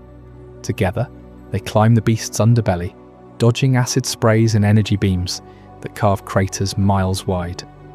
The sword-bearer vaults onto a tendril, slashing deep, while the Shield Keeper bashes away defenders. Dynamax drones spawned from Eternatus's flesh. Halfway up, disaster strikes. Eternatus unleashes its core pulse, a wave of raw power that knocks the heroes back, shattering the shield temporarily and hurling the sword-bearer into a ravine. Dynamax gravelers swarm her, but Zacian's spirit surges within, her blade glowing crimson as she carves a path free. The wolves' voices echo in their minds. Together or fall. They regroup atop the beast's crown, where Eternatus's maw gapes ready to swallow Galar whole. In a final clash, blade meets infinite mass, shield withstands the backlash. The sword-bearer drives her radiant sword into the core. The Shield Keeper anchors it, pouring every ounce of will into holding the line. Eternatus convulses. The sky cracks open wider, then silence. Victory. But not without cost. As the beast falls, its power doesn't vanish. It shatters outward in a cataclysmic burst, fragments raining down like shooting stars across Galar. These weren't just debris, they were wishing stars, glittering motes of infinite energy that embedded in the soil, the rivers, the very air. At first a blessing. Pokémon touched by them grew stronger. Humans wielded their power for Dynamax battles in stadiums, fueling a new era of glory. The two humans, now legends, ascended as Galar's first kings, their thrones built from the battle's remnants, symbols of hope. Yet here's the twist that haunts Galar's soul. Those wishing stars cursed the land. What seemed like gifts bred addiction. Pokémon craved the rush of Dynamax, warping into aggressive giants at the slightest provocation, their wild hearts enslaved to power. Humans, too, chased the high in arenas, ignoring the land's subtle decay. Energy leached from the earth, storms lingered longer, and whispers of Eternatus's return echoed in nightmares. The kings tried to warn their people, seals on power sites, edicts against overuse, but history forgets. Knowledge faded, leaving only legends of heroes who saved the world but planted the seeds of its next peril. Think about it. Why do Galar's trainers obsess over Dynamax bands today? It's in the blood that pull toward infinity. Ruins dot the region, stained with star shards, where ancient battles replaying ghostly Dynamax echoes. Tapestries in Hammerlocky depict the wolves not as cute legends, but fierce titans, eyes accusing the viewer. Have we learned nothing? The kings ruled wisely at first, building stadiums to channel the energy safely, forging alliances with subdued Pokémon. But as generations passed, the curse deepened. Wishing stars corrupted crops, making them hyper-fertile yet poisonous. Pokémon migrated en masse, seeking untouched lands, abandoning their homes. And the wolves, they retreated to the wilds, slumbering until called again. Their alliance with humans, a pact of last resort. Zacian's blade rests in hidden shrines, awakening only for the worthy. Zamazenta's shield guards sacred groves, repelling those addicted to power. You might wonder, were the humans truly heroes or unwitting harbingers? They saved Gala from instant doom, yes, but unleashed a slow poison that echoes through time. Expeditions into the darkest day craters still uncover star fragments, pulsing with forbidden might, drawing foolhardy seekers who vanish into Dynamax frenzies. This duality defines Gala's spirit, triumph laced with tragedy. Every championship battle, every power spot pilgrimage, traces back to that alliance. The Swordbearer and Shieldkeeper pass their mantles, but the wolves' legacy endures in folklore. Tales told around campfires of wolves howling under starlit skies, warning of overreach. Historians debate the humans' names, lost to time, but their deeds? Immortal. They proved that against infinite threats, finite wills, united, prevail. But what happened next? With Eternatus weakened but not destroyed, the heroes faced their greatest challenge yet. In the next chapter, Sealing the Infinite Beast, you'll discover how they bound this sky-fallen nightmare forever, and the shocking rituals that came at a king's price. You won't want to miss the seals that still hold today, cracking under modern strain. Stay with me, Sealing the Infinite Beast. 3,000 years ago, in the midst of Galar's darkest day, the fate of an entire region hung by a thread, as Eternatus, the Infinite Beast, rampaged unchecked. This alien entity, born from a prehistoric meteor's toxic energy, had absorbed so much life force that it swelled into an unstoppable force of destruction. But victory wasn't won by gods or legends alone. It came from an unlikely alliance that would redefine history forever. You see, Zacian and Zamazenta, the noble wolf legends of Galar, weren't fighting solo. They stood alongside two brave humans, warriors who had risen from the chaos of the storm. These weren't trainers in the modern sense, no Pokeballs or badges. They were survivors, bonded to their Pokémon through sheer will and desperation. Picture the scene. Endless black storms blotting out the sun. Dynamaxed Pokémon clashing in blind fury. Cities reduced to rubble. Eternatus hovered above it all, its serpentine body pulsing with stolen energy, firing beams that could level mountains. The humans wielded ancient swords, forged from the same radiant steel that armoured the wolves. Zacian, the sword-wielding hero of bravery, charged with her human partner, slashing through the beast's defences. Zamazenta, the shield guardian of nobility, held the line, her partner directing barriers of pure energy to protect their flanks. Together, they struck at Eternatus's core, exploiting its overfed weakness. The infinite beast thrashed, unleashing a final cataclysmic blast that scarred the land for miles. But the quartet held firm. With a unified assault, they pierced its heart, forcing the energy back into dormancy. In that moment of triumph, as the storms began to clear, those two humans were crowned Gala's first kings. Not by birthright or conquest, but by deed. They sealed Eternatus deep underground, in a hidden chamber beneath what would become the heart of the region. Legends say they used the wolves' power to bind it with unbreakable chains of light, reinforced by the swords and shield themselves. Zacian and Zamazenta entered a deep slumber nearby, their forms immortalized in stone statues atop the kings' thrones. The kings established a new order, vowing to protect Galar from such horrors ever repeating. But sealing the beast was just the beginning. Galar lay in ruins, its people scattered, its Pokémon mutated and exhausted. The kings rallied survivors, channeling the lingering Dynamax energy that had both cursed and saved them. Fragments of Eternatus's power rained down as glowing wishing stars, embedding in the soil and creating pockets of wild energy. Rather than fear it, the kings harnessed it. They built the first Dynamax arenas, massive colosseums where controlled Gigantamax battles could release the pressure safely. These weren't just for sport, they were safety valves, preventing another build-up of infinite energy. Over generations, Galar rebuilt around these arenas.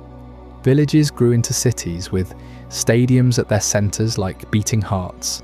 The Windon Palace, Hammerlock Stadium, and others rose as symbols of resilience. Society evolved, with the king's descendants passing down tales of the darkest day. But as prosperity returned, the full truth faded.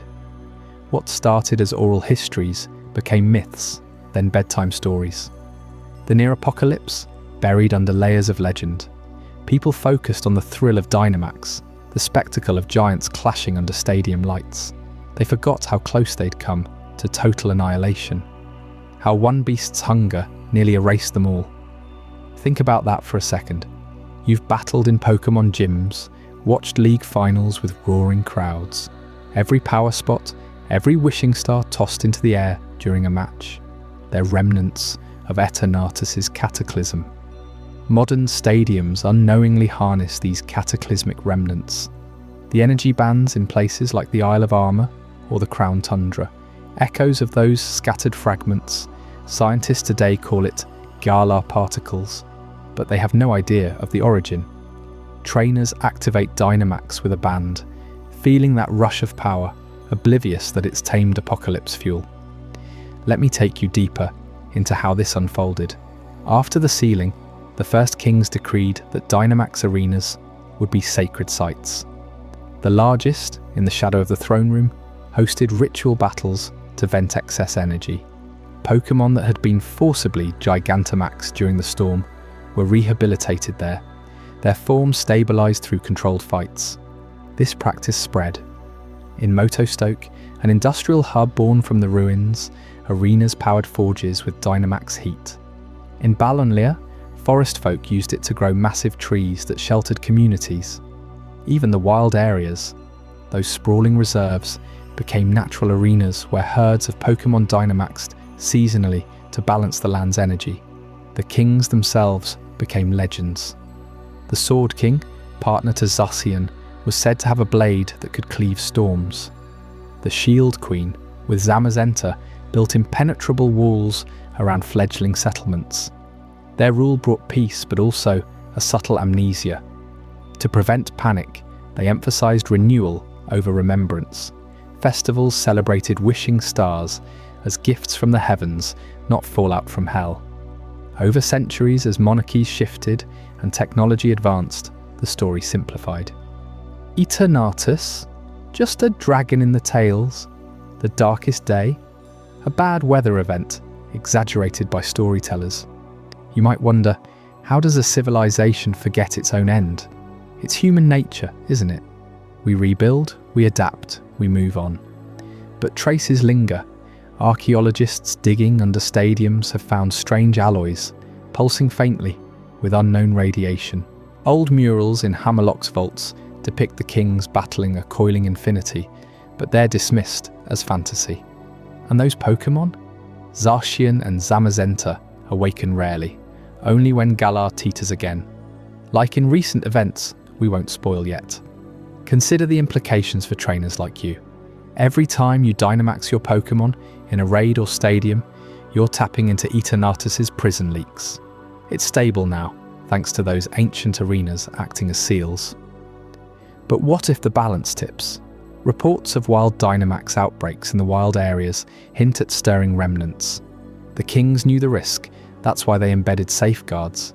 Hidden runes in stadium foundations, attuned to the wolves' power, suppress overloads.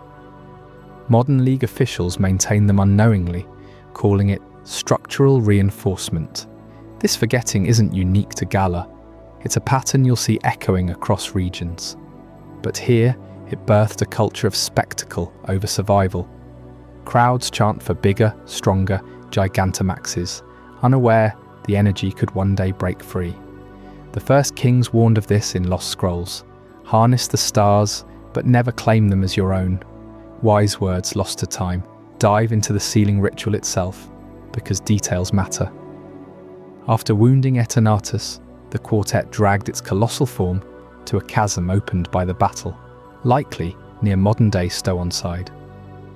There, under a clearing sky pierced by fading storms, they performed the binding. The humans chanted ancient words, perhaps from pre-meteor languages, while the wolves infused their essences. Eternatus shrank, compressed into a crystalline core, buried under layers of enchanted stone. The site, now the foundation of the slumbering Weald, that eerie forest where fog hides awakened legends.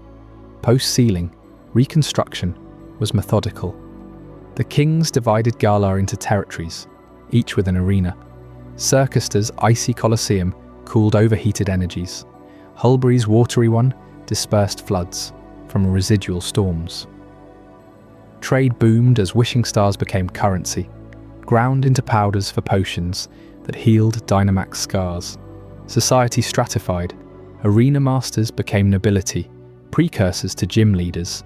Children trained from youth, not for war, but to master the power that nearly killed them.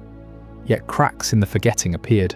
Folklore speaks of infinite whispers, miners hearing echoes underground. Pokémon like Dracozolt, fossil revivals warped by the energy, roam as living reminders. Even Eternatus's influence lingers in Ultra Beasts, distant cousins pulled through rifts by its ancient call. What hits hardest is the human element. Those first kings, they sacrificed everything. Legends say they aged rapidly from the energy exposure, passing the throne young. Their partners slumbered eternally, guardians in stone. You feel that weight, don't you? Heroes who saved the world, then faded into myth so others could thrive. Modern Galar thrives on this legacy. League matches draw millions, economies boom from our tourism, but stadiums like Winden harness cataclysmic remnants directly. The central power plant, built over a massive wishing star deposit, fueling the entire grid. Unwittingly, it's a perpetual seal. Battles above, keeping the energy flowing without bursting. As we peel back these layers, you realize Galar's golden age masks a powder keg. The king's vision endures, but memory fails. And that's where the real story loops back. Because across Pokémon history, destruction breeds forgetting, only for cycles to repeat. Up next in Cycles of Destruction and Forgetting, we'll uncover how these patterns haunt every region, from Kalos' erased wars to towers that burned and beasts reborn. What if the disasters you've dismissed as myths are building to something bigger right now? Stick around, you won't see the connections coming. Cycles of Destruction and Forgetting. 3,000 years ago, in the heart of Galar, one creature's insatiable hunger for power unleashed the darkest day, a cataclysm that turned the sky black and the land into a battlefield of giants. Eternatus, an alien behemoth from beyond the stars, descended and began devouring the region's life force, triggering endless storms that forced Pokémon everywhere to swell into massive Dynamax forms. Cities crumbled, forests were uprooted, and rivers boiled under the fury. But here's the twist that should make you pause. This wasn't just random chaos. It was the direct result of humans tampering with energies they barely understood, drawing that extraterrestrial monster into their world through forbidden rituals aimed at harnessing infinite power. You see, Galar's ancient people had discovered fragments of cosmic energy from even older meteor strikes, dating back 20,000 years. Those prehistoric impacts didn't just scar the Earth, they infused it with a volatile force that mutated life itself. Fast forward to the Legend era, and ambitious kings and shamans started experimenting, pulling at those threads until Eternatus answered the call. Two brave humans alongside the sword-wielding Zaushian and shield-bearing Zamazenta finally subdued it, sealing the beast away deep underground. They became the region's first monarchs, hailed as heroes, yet victory came at a cost. Shards of Eternatus's essence rained down as glowing wishing stars, scattered across the land. What do you think happened next? Those same stars became the fuel for Dynamax energy, the very power trainers like you chase in stadiums today. A sealed threat, repurposed into a double-edged sword that could one day reignite the nightmare. This pattern isn't isolated to Gala. Look at Kalos around the same time frame, 3,000 years back. A brutal war ravaged the region, pitting armies against armies in a slaughter that claimed countless Pokémon lives. One king, Aizd, lost his beloved partner in the fray and built a machine to bring it back. Desperation turned to rage, and he weaponized that resurrection device into the ultimate weapon. Fired once, it vaporized entire battalions, Pokémon and humans alike, ending the war in an instant of apocalyptic fire.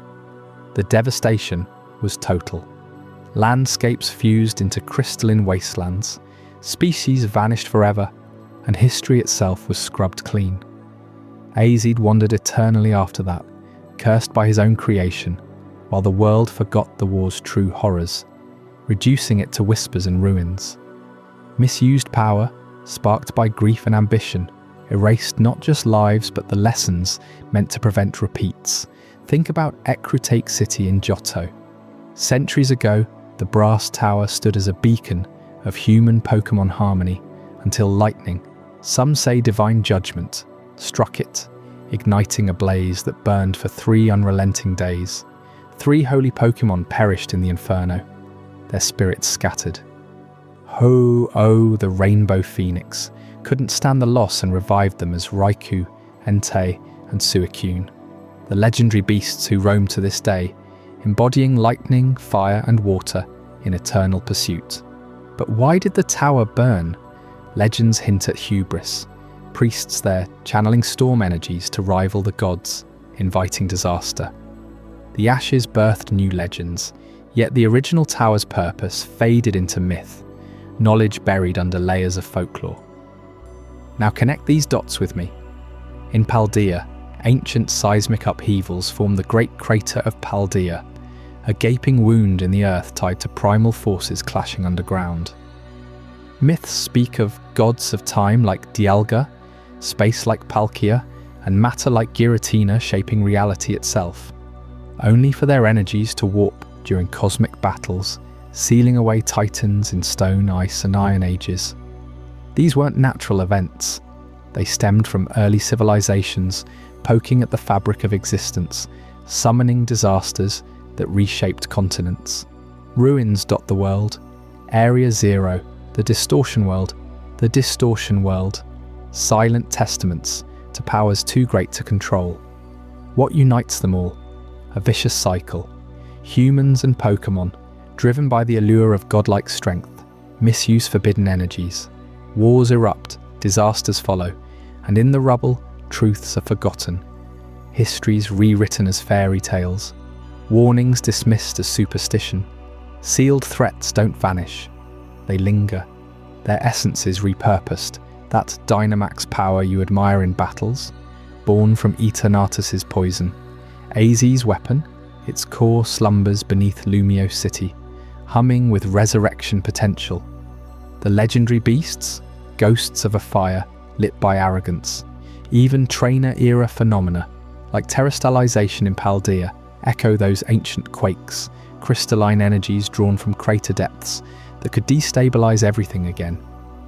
You've journeyed through these shadows with me, uncovering how prehistoric meteors seeded the chaos, how kings became monsters in their quest for revival, how towers fell to stolen thunder. But does it stop there? No. These cycles persist right into your world. Trainers harness Gigantamax forms without knowing. Their roots in near-extinction events, Fossil revivals pull prehistoric killers back to life. Mega evolutions tap into infinite stones, forged in cataclysmic pressures. Every Pokeball captures a spark of that double-edged legacy, a power that builds empires but risks unraveling them. Consider the evidence piling up.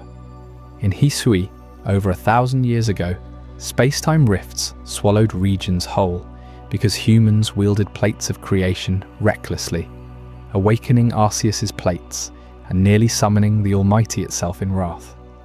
Unova's twin dragons, Reshiram and Zekrom, embody truth and ideals torn apart by warring brothers, their black and white energies fueling plasma reactors today that mirror the original conflict. Sinnoh's Lake's guardians ward against Red Chain, summonings that once distorted reality. Everywhere you look, the Pokémon world rebuilds on fault lines of forgotten fury, and the erasure, it's deliberate and devastating. After Carlos, AZ's war vanished from texts, leaving only the king's immortality as a riddle. Gala's darkest day became a hero tale, omitting the human folly that invited Eternatus. Johto's burned tower? A pilgrimage site now, not a cautionary scar. Knowledge dies with the witnesses, myths sanitize the mess, and new generations inherit the toys without the manuals. You catch a shiny Charizard, evolve it through megastones, but do you know those stones crystallized from pressures that crushed ancient seas? Or that your Dracozolt fossil buddy rampaged in meteor-spawned apocalypses? This forgetting isn't accidental, it's survival. Civilizations rise from the debris, seal the beasts, Kyogre and Groudon in caves, Rayquaza in ozone, Regigigas in snow, and pat themselves on the back. But those seals crack under pressure. Remember the Carlos weapon reactivating? Or Eternatus breaking free in modern Gala games? They're not plot devices, they're echoes of the cycle. Double-edged energies persist. Z moves from Tapas who guard ultraspace rifts, Dynamax bands channeling star shards, Terra orbs mimicking AZ's crystals. Trainers like you are the new experimenters, stacking these powers in tournaments, blind to the tipping point. Pause and feel the weight of this. You've always seen Pokémon as partners, battles as sport, but what if every type chart, every gym badge, rests on a history of hubris? Misused power sparks the spark. A king's machine, a shaman's ritual, a scientist's probe, and disasters follow, erasing the why so you repeat it. Sealed threats watch from shadows, their energies fueling your dreams. Raikou thunders across plains, Suicune purifies tainted waters from old wars. Entei warms forgotten hearths. They're not random roamers, they're reminders, persisting into your era. Today's legends whisper the final warning, don't they? In Galar's stadium cheers, Carlos's fashion gloss, Paldea's schoolyards, impending repeats loom because we forget. Eternatus stirs in dreams, AZ's silhouette haunts battlefields, the great. Crater pulses. You felt it in game lore, those loading screen myths hinting at more.